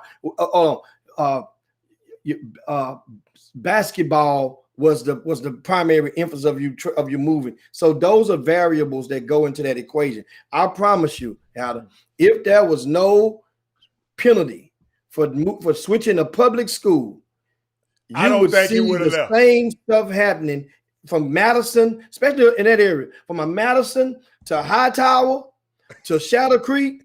They'll be playing musical chairs. Willow Ridge will even slide up in there and come back up. They'll become a powerhouse again. If you can trade. Thank God for the rules, then, Jimmy. Thank God for the rules. To UIL, you know we always talking negative about the UIL. Thank God for the rules, then. Thank you, UIL. I never thought I'd say that, but thank you. What else you got, Jimmy? This good. Well, speaking of grassroots ball, we in the mailbag, and it's something that from a week ago, right? And this is from one of the viewers. I'm looking. He didn't say keep it anonymous, so I guess he didn't want to be anonymous. And Houston Hoops, his email is about you. You leave my Houston Hoops alone. My son played for them. I'm down with. I just talked to Clyde a while ago. Supposed to sip one soon, but he says, here's the email. A good group of kids broke up recently over the past few years at Beaumont Marshall Middle School. That team that ran right through your middle school classic. Remember the middle school championships this year? Yeah. Which we get a winner $500 at least every year. They had merged with some Houston and Louisiana kids to form a powerhouse called the Houston Hoops 12U team. It's 6th grade. They had been ranked #1 in the nation. And I always tell you guys, whenever you 6th graders, keep going. I remember you used to tell me #1 about a ranking, please include the source of the rankings. Just in case you don't know, whenever you email me from now on, guys, and you cite, he's ranked #5 in the country, tell me by whom, because that means you're inviting me to give credit from somebody that might be meritless in regards to credit. But anyway, well, sometimes He said this team, they recently went to an Alabama tournament, and the coaches brought in 3 to 4 new players and started most of the new additions over what they had already had. Caused a lot of friction, and 2 of the 3 Beaumont kids left. And then a week later, the remaining core left too. So, of course, the 4 new additions didn't want to come back either. Now the Hoops, this team went from number 1 in the nation to no team at all. Says, I guess his point is in his mailbag is about when you be careful of when you think you try and attempt to attain perfection by adding more players when you have your chemistry going right and you're already kicking butt. And I think that's what the moral to that. Doing that ad. They did all that adding. And those parents, remember, parents got together and galvanized. Remember, I tell you about what happens? Parents, you have way more power than you are willing to give yourself credit for. Jimmy, if you get together, y'all can turn this whole thing, you flip this whole thing out. Jimmy, is that email that they sent you? And you forwarded to me that long email? Yeah, I forwarded to you, but I forwarded to the email box in the chop shop. And that way it'd be sitting there and you saw. I mean, and I understand. And now it says that the kids look like they're gonna join JL3. You can't lose a team like that now. If you lose them, you're not losing them kids JL3. They are, they can go anywhere if they play with hoops except for JL3. So we're gonna see how this thing turns out in regards to that. I got another one out. Another one in the mailbag that I sent to you. I see. I'm reading it now. But keep going. It's talking about rankings and exposure. I saw it. Right. I'm gonna let you talk about this one. So I'm gonna, like I said, in doing so, I'm not gonna, like I didn't mention the kid's name. No, don't mention nobody's name. Email. No, I'm not gonna mention the kid's name in this. Nah. But so we'll give you an overview. Give us an overview. Like we'll say, we're gonna unpack this thing right now. Right? Y'all gotta share the show first. So share the show. Yeah. Let's stop right now. Don't say nothing else. Everybody share the show. Let's stop right now. And guess what? Craig, what's up, Craig? I see you you might be new to the show. Do us a favor, go over to YouTube too. Stay on Facebook, but go over to YouTube and subscribe to our YouTube page. Everybody who's on Facebook who have not subscribed to YouTube, it's a great time to do it now. Because Jimmy, he got something. And Jimmy, I got something right behind you, boy. But we finna hit them all the way out. Jimmy, we're gonna hit them all the way out. I got something else. Man. That way y'all emails, I know y'all probably thought we never gonna read them. It's mailbag Thursday. I got something else. But let's sit down and wait. Wipe your hand. Let me give me a drink. Hold on. Sometimes silence is good. I know they sitting there talking about these ninjas. Y'all share the show here and we keep going. Yeah, share the show. I ain't seen nothing pop up on my screen say it's shared. Yeah, they telling me if it's shared or not. But this is fun, Jimmy. We never did this. Yeah. And a lot of you parents, I embrace the emails. You send them anytime. Oh, I love it. You want to be kept anonymous. I love just mention that in the email. Keep my name anonymous. I got no problem with that. No problem with that. But then a lot of y'all might not realize that some of the emails when we read, other people can put 2 and 2 together to kind of know who the hell I might be talking about. So, but guess what? It's your baby. Yeah. That's your baby. That should be the last thing you worry about because it's not going to hurt your kid. Right. If you are speaking what you feel is your truth. That's right. About something that you see. That's right. I agree. I don't have no problem with that. If something I'm doing wrong, we doing wrong, or says speak it. It's no problem. Guess what? We can modify, we can correct, we can improve. We got the capacity to do all of that. We can get better. Yeah. But if you're sitting back and gonna talk around to everybody around the room and don't tell us you got a problem, let us know. Yeah. Let us know. We right here. Y'all Matter of fact, you're not even calling us. You sending the damn email, so it ain't like you talking to us. Man, this is fun. Of course, look what Lawrence Page just said, Jimmy. He said Parents and players Yeah, let need me to put it do back more up there. Hold research on. on the program. Hold on. Let me put it back up Coaches, former players, etc. A lot of programs be selling timeshare. Oh my nowadays. goodness. That's a great analogy. It's a lot of people having problem with timeshares right now. Yes. Hard to get out of, Jimmy. Say, Lawrence Pay, that's a great take. Yes. And I'm a gonna put lot that of back people, up there. And so now how though? See, that's the thing. And see, this is when it needs some of you guys help who've been in that situation before, who've gotten by our program before. This is when you can come give your testimony. Type it on out. See, because otherwise, I can give you some tips on how you can avoid it. Lawrence Pay, I'm quite sure I'm going to invite you to type in maybe 1 or 2 tips on how a parent can go, because we can say it and it's easy. That's good. It's going to slide right through the ears. That's good. How can they do more research? What are they looking for? Because obviously you don't just meet everybody. That's not a good spirit to have. Everybody I meet, I don't trust you.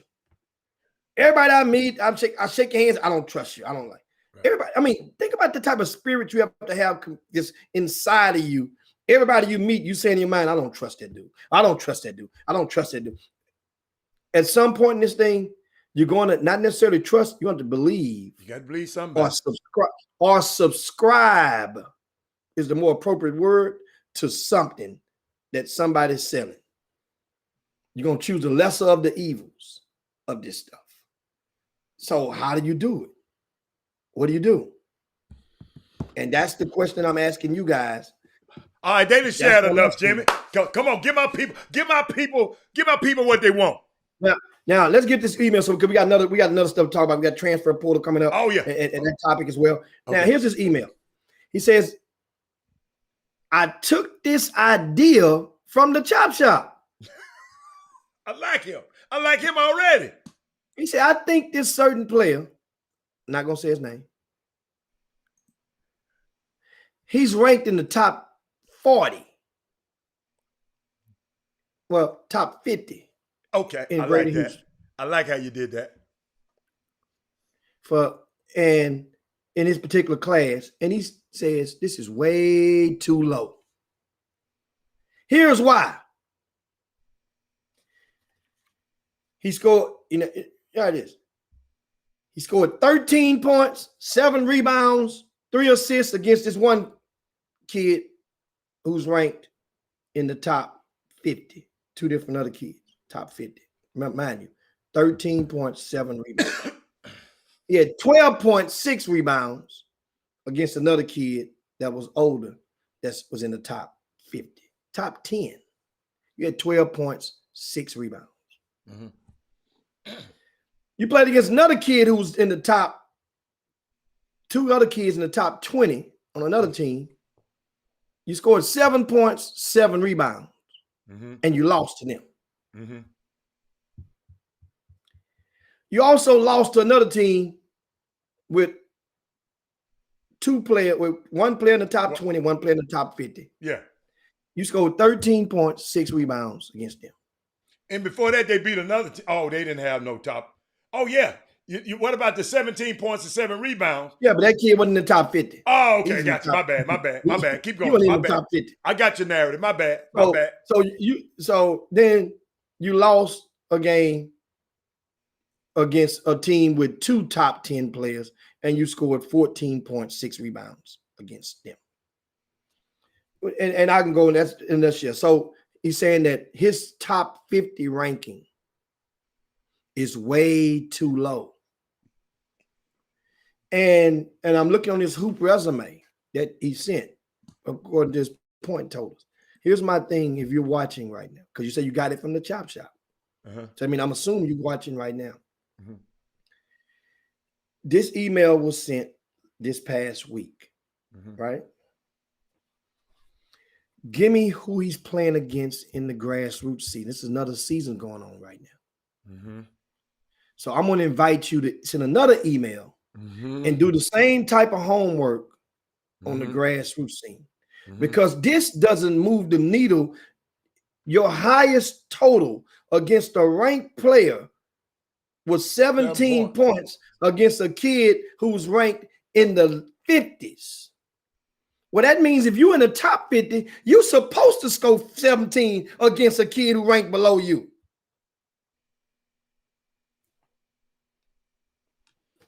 So way too low. Let me tell you something, guys. This young man, all you have to do is keep winning. Keep producing. Produce enough. And I'm going to tell you, truth be told, nobody remembers who scored 13, 14, 15 points but your mom and daddy. In today's society, 25, 35s is what kind of moved the needle. We remember them 40s. I ain't gonna even lie to you. All undefeateds. First places.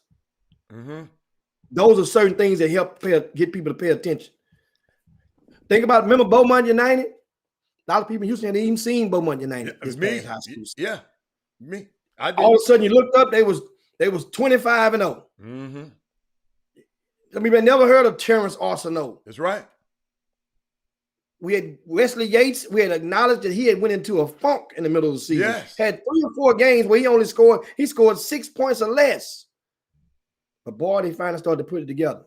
They kept winning, kept producing. Next thing you know, you had to go and pay attention at some point in time. That's what it does. That's the advice I give you. Listen, this is not a sprint. I don't know who told you this. This stuff is not easy.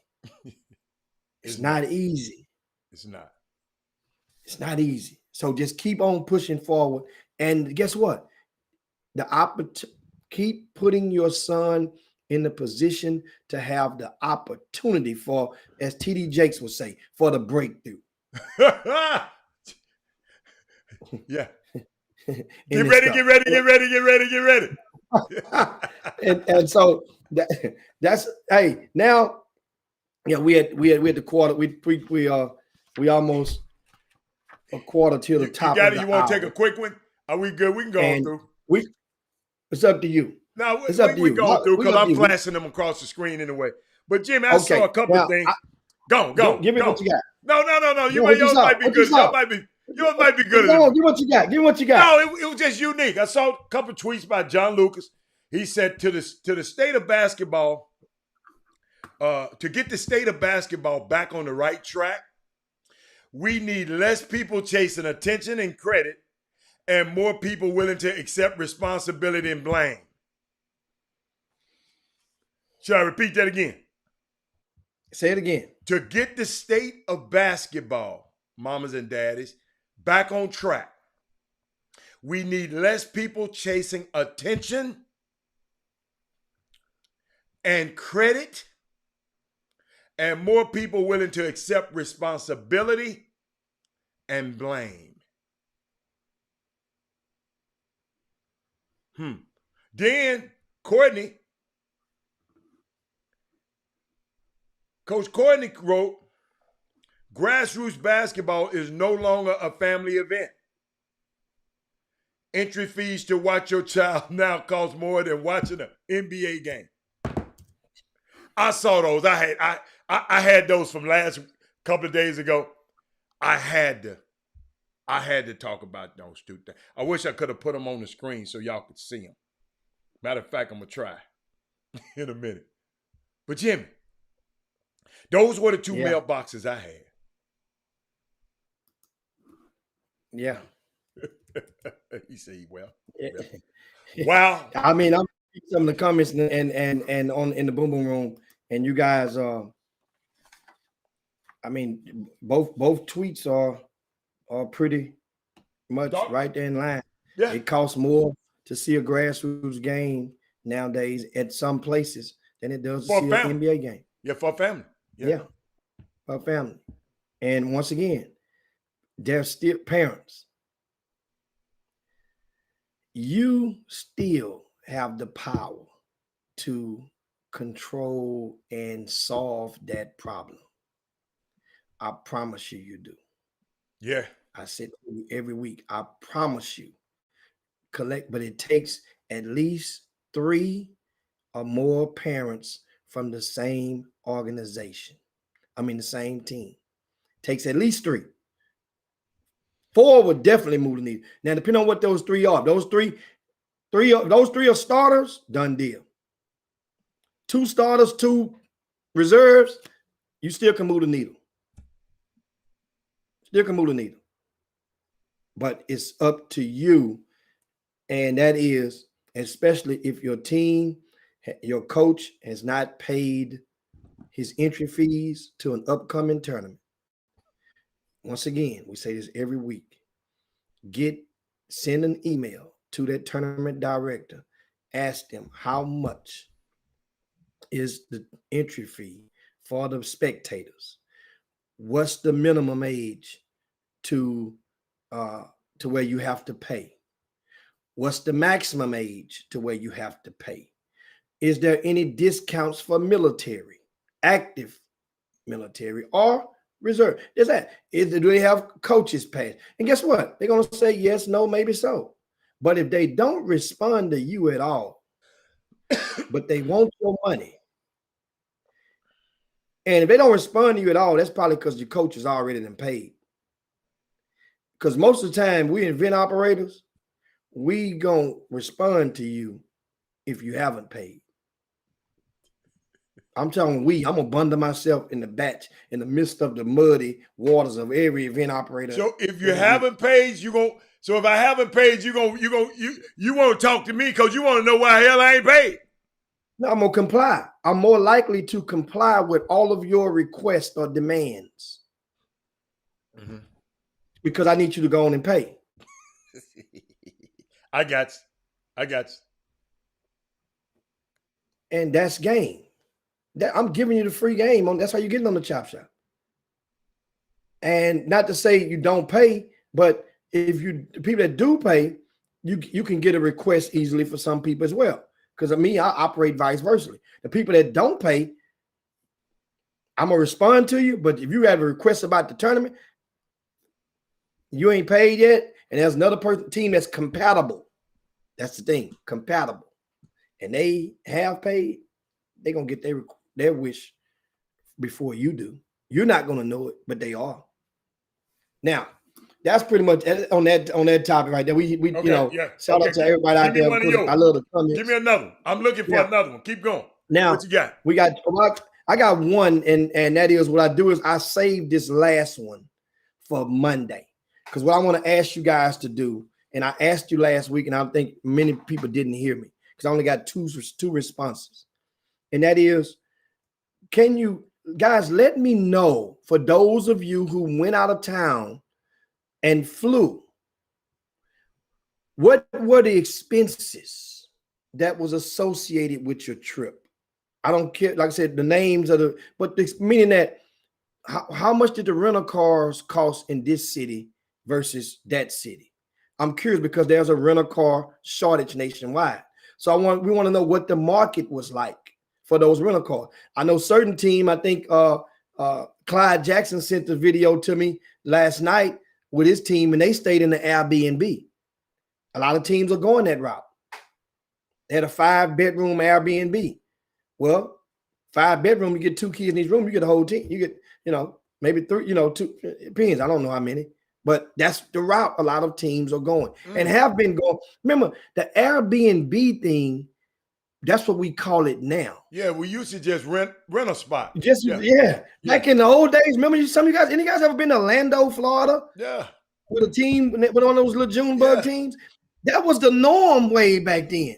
People do. They get the houses in Orlando and they rent them out year round because of, Walt Disney World will never go out of style. So that's the thing. But we'll talk about that. Get your expenses. I'm curious. So that way now we can put stuff in perspective so people can know, if for nothing else, for budgeting purposes. Remember, there's somebody watching this show right now that has this is their first lap around the track, first real lap around the track. And it can be a financial strain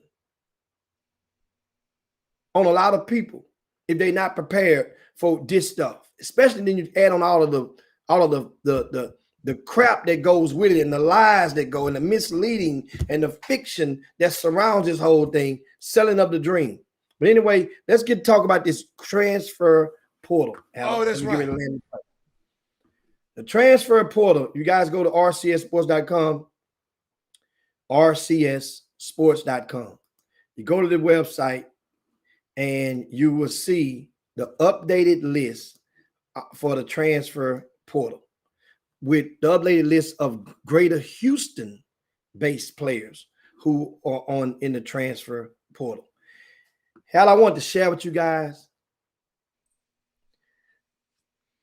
The list is up to 49 Division I transfers from out of Greater Houston. 49, just the Division I's, 49. And of those 49, understand something. This Division I only, right? This is Division I, but the list has non-Division I and Division I, but the D1s it's up to 49 players from Greater Houston that was at the Division I college, and now they're on the move somewhere else.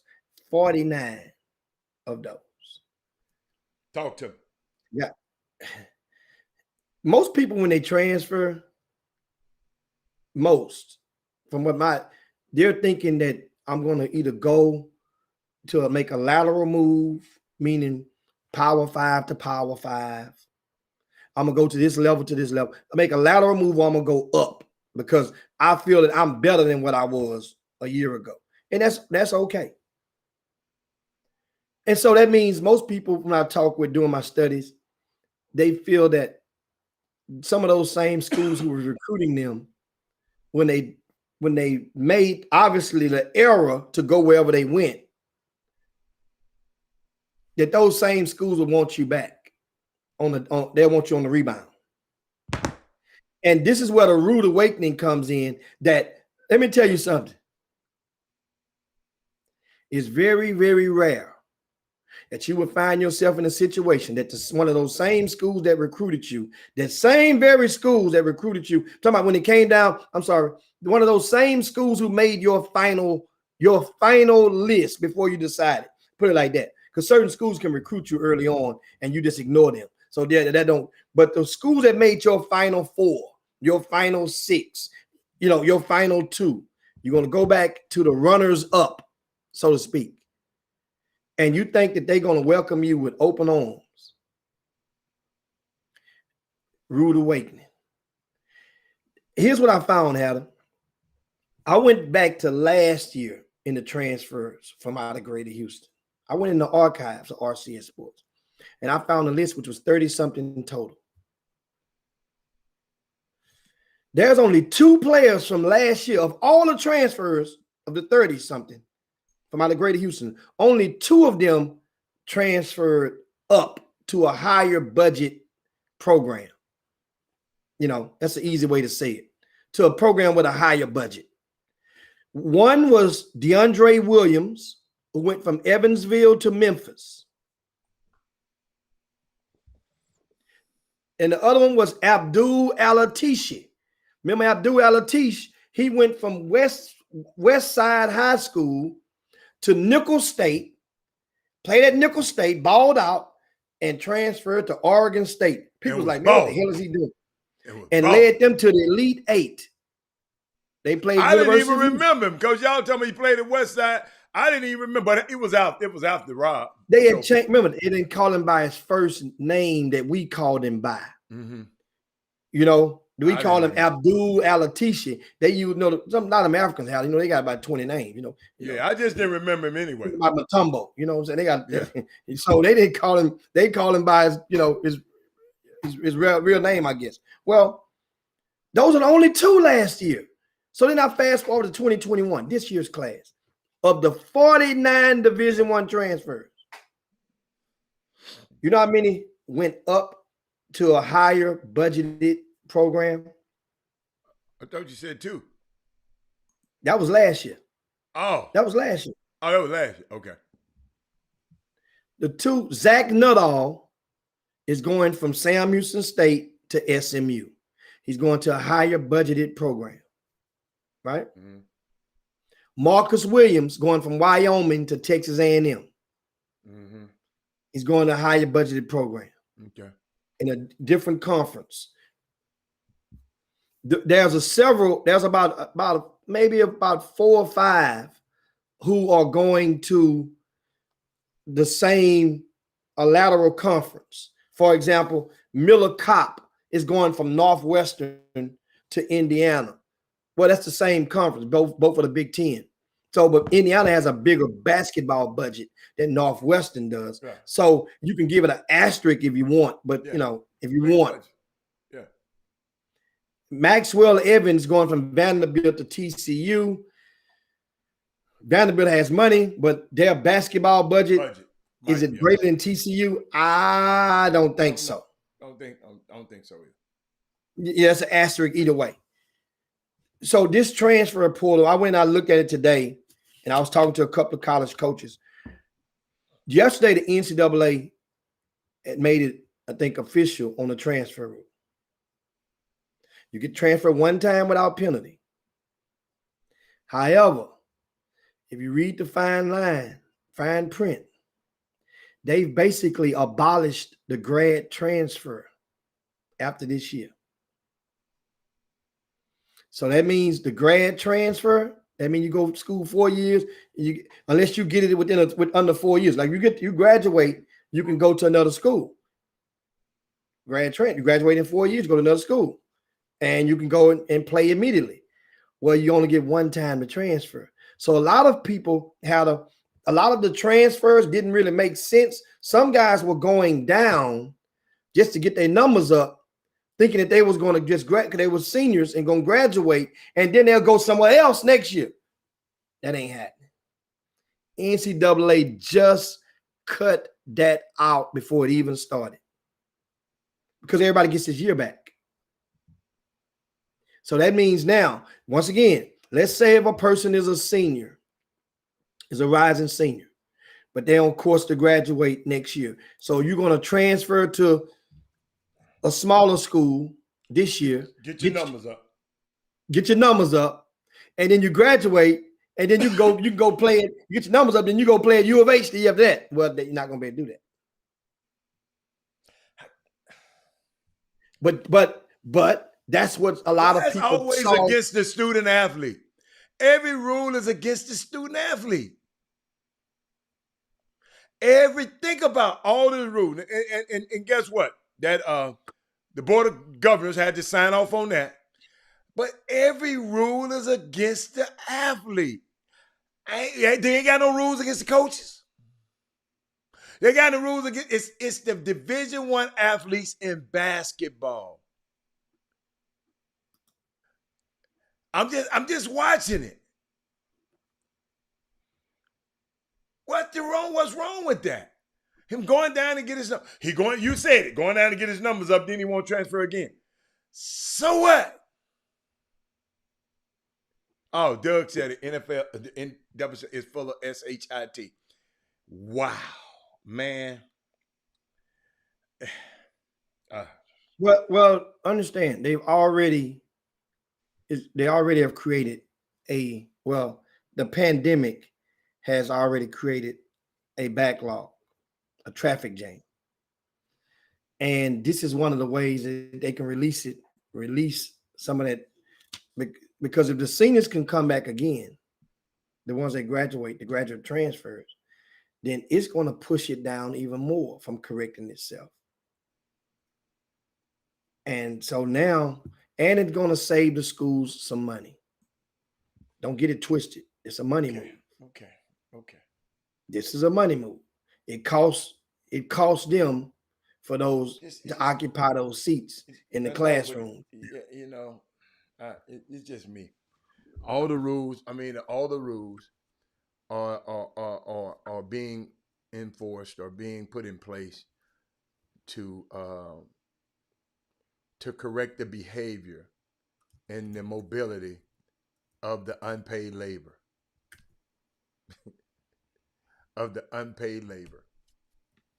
They can't do nothing. I'm kicking the name, image, and likeness thing down the road. I'm not. We ain't thinking about this stuff. They gonna have to force us to do that. So it's just everything is against the athlete. And you talking about they kind of correct itself. They ain't trying to correct nothing. You said it. They trying to figure out a way to save the university's money. And it's unbelievable. This unpaid labor, they can just manipulate them like they little pawns on a chessboard. It's unbelievable to me. Wow. Yeah. It's unbelievable. And it's 2:00. What else we got? Yeah, man. I mean, it's don't forget.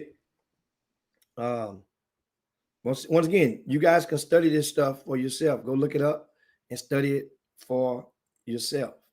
Educate yourself. We provide on the Chop Shop. We enlighten you. We inform you. We often educate you on stuff. We pique your interest on a lot of things. But then at the same time, it's up to you to go and take it a step further. Oh yeah. Go Google some of this stuff and read up on some of this stuff yourself. Good point, Jim. You know, and that way now you could take it and refine your delivery or your attempt to help somebody else understand what they're facing. Right. This stuff, it's unbelievable. Wow. You know. Yeah. So that's you know, it's amazing. I'm looking and out of my top 3 players in that transfer portal right now representing Greater Houston. Okay. Matter of fact, I'll give you top 5. Okay. Number 4 would be JJ Caldwell. He just got in the portal yesterday. Okay. JJ Caldwell, understand something. He is a fantastic point guard. He just ran into some off the court situations that hindered him from maximizing his talent on the court. So, but JJ Caldwell, if he's in shape, he's a grown man now. That dude, that was bad boy back in high school. He's my number 5. Okay. And he went to New Mexico where he played that's 2 seasons ago. And all signs point towards JJ Caldwell getting I guess swiped up by Morgan State. Expect Morgan State, an HBCU, to have him alongside Trevor Moore next year in the starting lineup. That means 40% of their starting lineup would be, if they close the deal, would be H-Town at that HBCU. Number 4, Greg Lee. He went to West Side High School. West Side is the best side. He played, I think, Western Michigan this past year.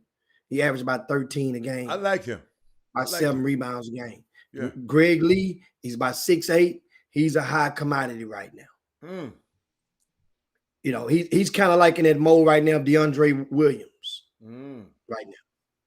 Number 3, I would rank Jayla D. I forgot about Jay.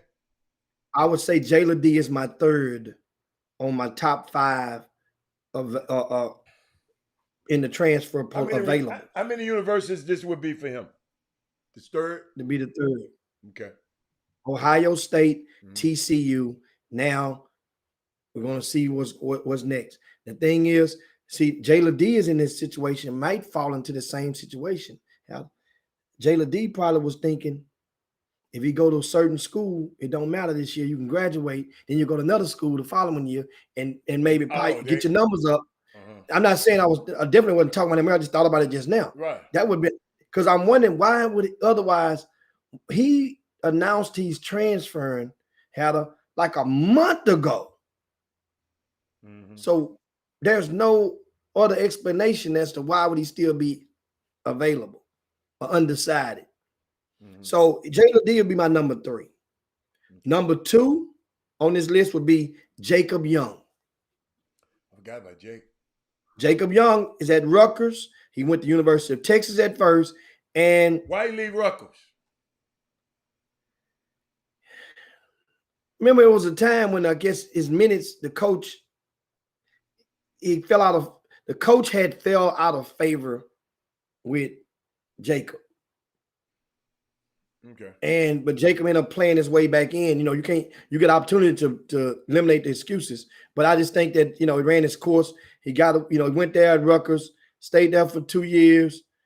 And now, he's ready to get back. It's, you from down south.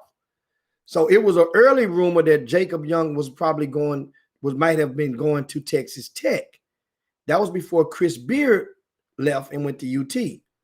Well, Jacob Young, could he be going back to UT? It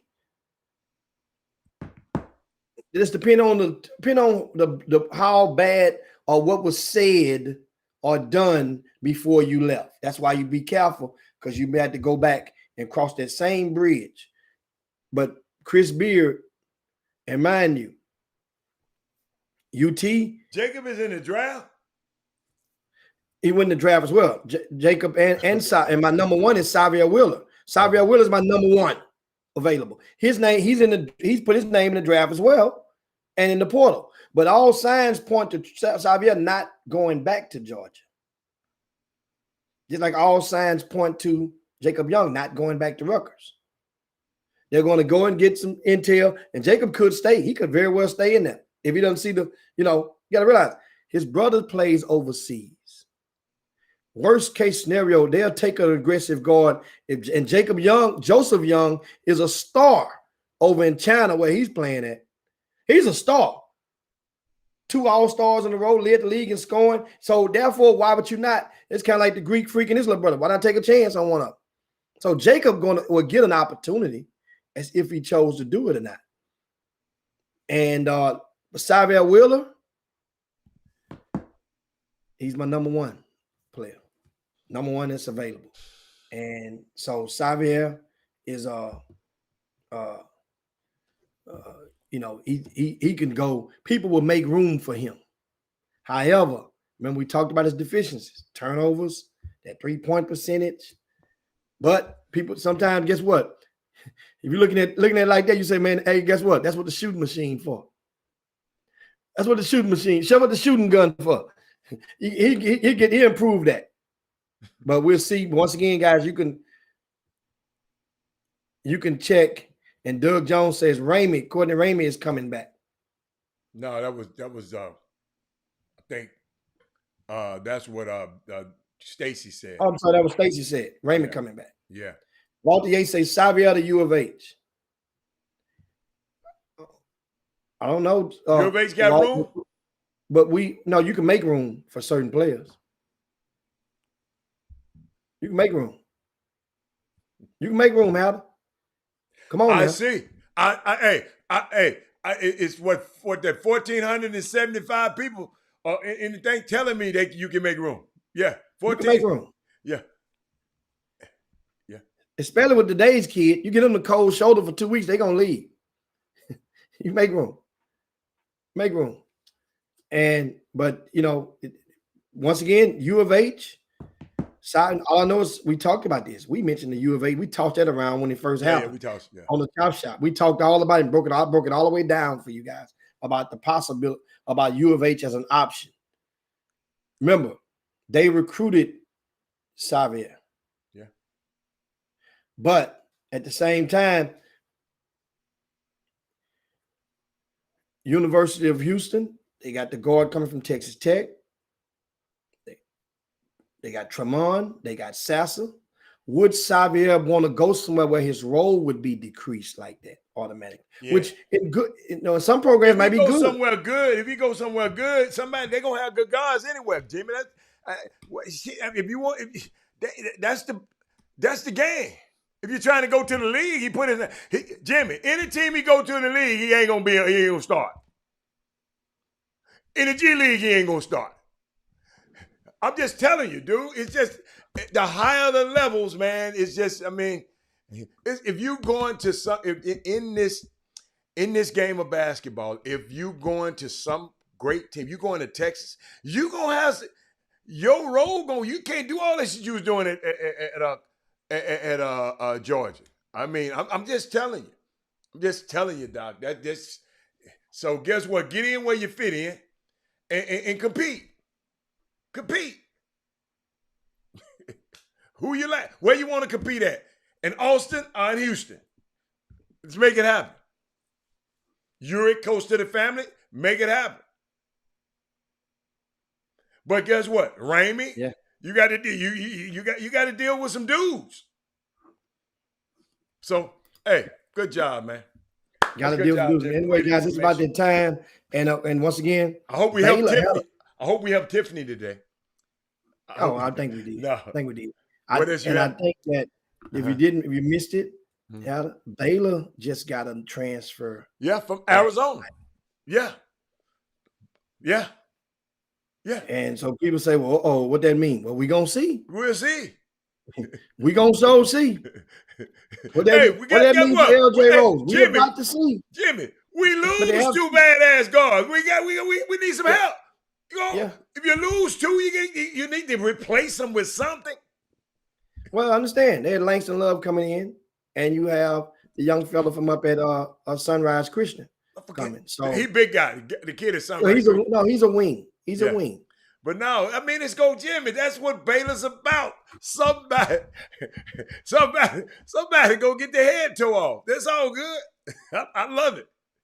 Yeah. What they gonna mean? Shit. Come on down to Texas if you want to with that Arizona shit. We gonna have something for you. Yeah, it's good, man. I love it. I love it. So I that's, love it. of course, and once again, guys, that is pretty much, we at the end. Of course, don't forget, lastly, give a shout out to the hottest team in baseball right now. Now, you know what it is? Hottest team in baseball right now. Listen, my highlighter is even their color right now. Al. Look, my highlight is even their color. Hottest team in baseball. They won 3 straight. Listen, the Houston Astros have won 3 straight games without even hitting a home run. That's unheard of. We playing Hold small on, ball. man. Minnie ain't said nothing the whole show, man.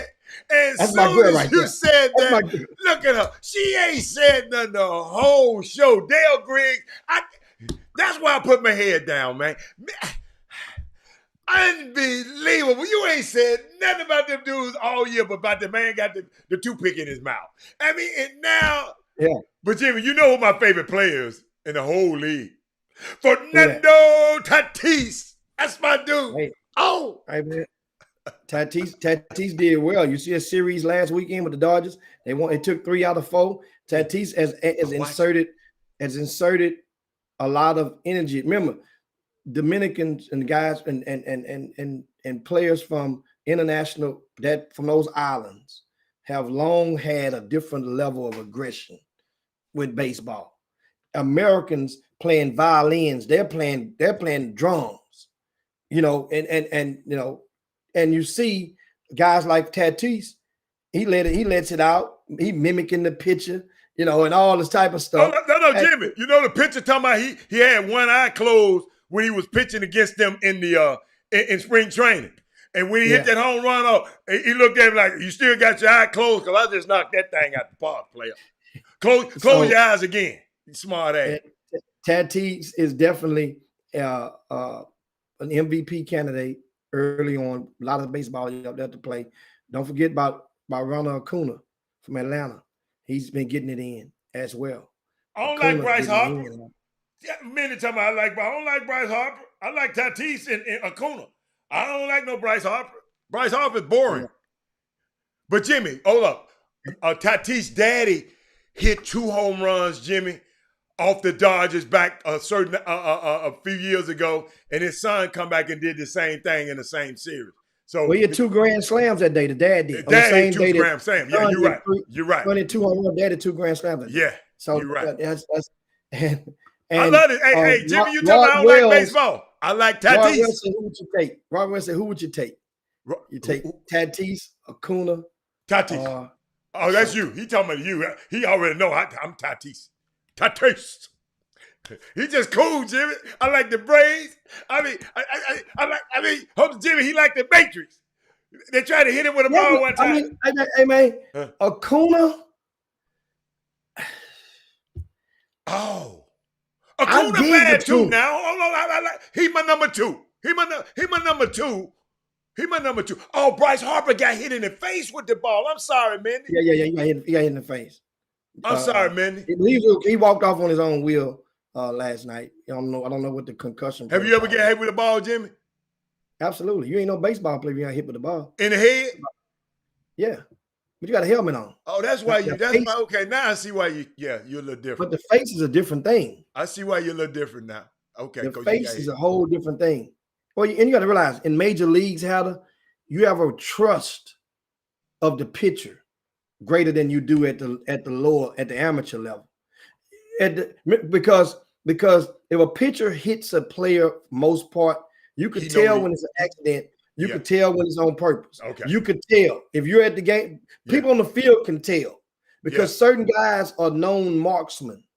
It's like throwing darts. Yeah. Certain guys, so that means if a ball is going to break, and that's why in the little league, they'll throw the breaking ball at you. And you see a lot of people be ducking it with the bat and the ball coming at you, but it's going to break. Because I don't trust the reason why you duck, because I know I don't trust you. Your ball, you ain't got that much. But then you see it like, oh, everybody go crazy. Well, in the pros, they don't even throw the breaking ball at you. That's gentlemen. That's the courtesy of the game. You don't throw the breaking ball at the player. You throw it away and let it come in. Yeah, Jimmy, or you put the shot in. That's kind of in baseball. Jimmy, I got to have 2A and 2B. Acuna and Mookie Betts. I can't talk about it. I forgot about Mookie. My bad, man. Thank you. Somebody told me. Dude, Tatis, Mookie, Acuna. Don't try to give me nobody else. You notice ain't no Astro on there. Ain't no Astros on my list. No, sir. No, sir. Well, no Astro would be above those three. No, I'm talking about, that's what I'm talking about. Yeah. Those four right now. I mean, Carlos Carrera would have been in the hunt maybe 5 years ago. He would have been in that conversation with Carlos Carrera. And even Altuve would have been in the conversation maybe 4 years ago. But not right now. And Jimmy, I forgot, man, because my man racing again this weekend. And I know we've been going, but y'all, I want y'all to look it up. Look up what Mercedes is doing. Mercedes. What's my man? Lewis Hamilton got them putting their mouth where their money where their mouth is. They launched a new program, Jimmy, a partnership for the Black and minority ethnic engineers of the UK. They putting their money. They are Jimmy. This is what they're gonna do. They aim at having at least 25 of their new employees at Mercedes come from underrepresented groups every year up into 2025. And that's who Lewis Hamilton is. He rides the Mercedes car, and he put them. It's been put in place. They looking for these engineers, these top $100,000 and $200,000 a year job. These young kids gonna be trained to go into Formula One. To get some of these jobs, and I forgot, and I had it on my thing. That young man is changing the sport. And Jimmy, let me tell you what he did this year. He signed a 1-year deal with Mercedes this year, and he took a $10 million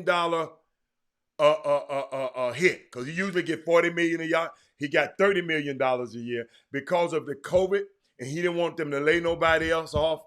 He took a $10 million pay cut out of his money. He said, just give me a 1-year deal. Let's get through this COVID, this post-COVID season, and let's see how it works. And he bring it, because Ferrari and them guys going to come after him. And Mercedes going to have to pay it later.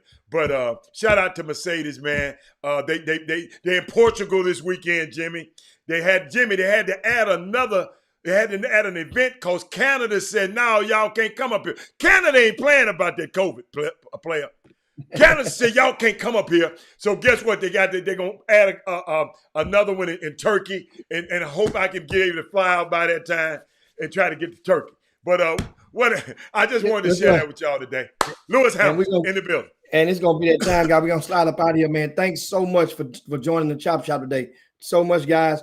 Great combo. Hopefully hopefully we gave you guys enough energy to take you through the rest of your workday. This Baby Friday for us, it means it's Thursday for you. But we'll see. Remember, no Chop Shop tomorrow. We'll see you guys on Monday. Remember, don't forget, go over to rcssports.com. Get the latest VIP news of the day. Don't forget, the rankings are updated. The 2022s, 21s, 22s, 23s. We have the 24s are scheduled to be released today. And I think that we have a delay, and we're going to release them on Friday instead of Thursday. So that means to give you a reason to come back to RCS Sports. That means the freshman watch list will be updated on Friday instead of Thursday. So sorry for you guys who were expecting it this morning. And we'll get that out to you guys. Don't forget, also, you guys make sure you follow us on social media. Our handles are right there below each of our faces and out next to our names.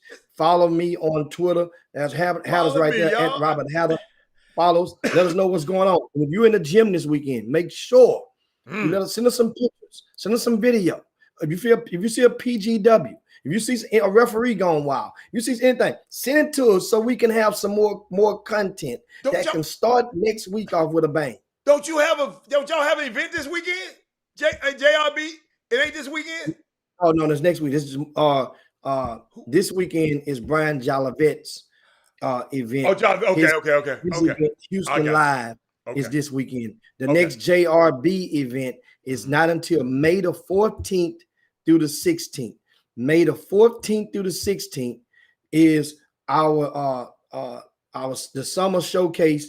Elite 36 will take place on May the 14th through the 16th. Okay. If you have a grassroots team, that's a perfect weekend to slide on in. Remember, what are you doing it for? That's the first question. Only you can answer that. What are you engaged in grassroots basketball? What are you deciding on different events for? Why? Well, a lot of those boxes, JRB events check. So if you were interested, we invite you to come on. Consider our upcoming event, May the 14th through the 16th. For more info, go over to AboveAllSportsHoops.com. AboveAllSportsHoops.com. And don't forget the following weekend. And don't forget the Doug Dozens now. That's why I say don't forget the following weekend. That's why I just saying the following weekend after that is the Doug's Dozen. That's May the 21st through the 23rd. May the 21st through the 23rd is Doug's Dozen. And that's another event would be headquartered at the gym over in Atascocita. Why the gym right now? What's the fascination about the gym? I mean, they have better internet reception. Oh, that's right. Say no more. Say no more. That's all you got to say. And they're cheaper. Oh, shit. Doug, I'm gonna try. I'm gonna try, Doug. Doug, give me a good spicy nice matchup, and I'm gonna come out there to the Doug does. All right.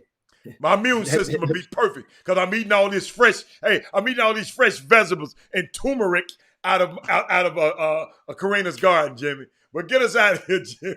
Yeah, man. So that's pretty much it, man. But now it's definitely time to slide on down Dino's back and yabba dabba do this thing on this particular Baby Friday, man. It's another week in the books for the Chop Shop. Thank you guys for making it what it has become.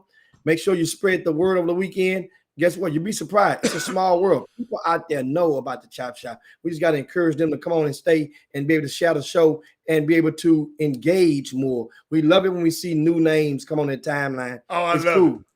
it. And then, because either the pressure is going to make them or break them, especially with some of you guys out there. But anyway, guys, thanks so much. It's time to get up out of here once again. On behalf of Robert Hatter, this is Jim Hicks, and we are out of here. Peace. Chop shop. Jim Hicks. Rob Hatter. You are now tuned in to the chop shop. I'm retro, let's get it. We in the chop shop, we live in the chop shop. We talking sports talk, we live in the chop shop. We in the chop shop, I'm talking sports talk. So turn your dials up, it's live in the chop shop. We in the chop shop, we live in the chop shop. We talking sports talk, we live in the chop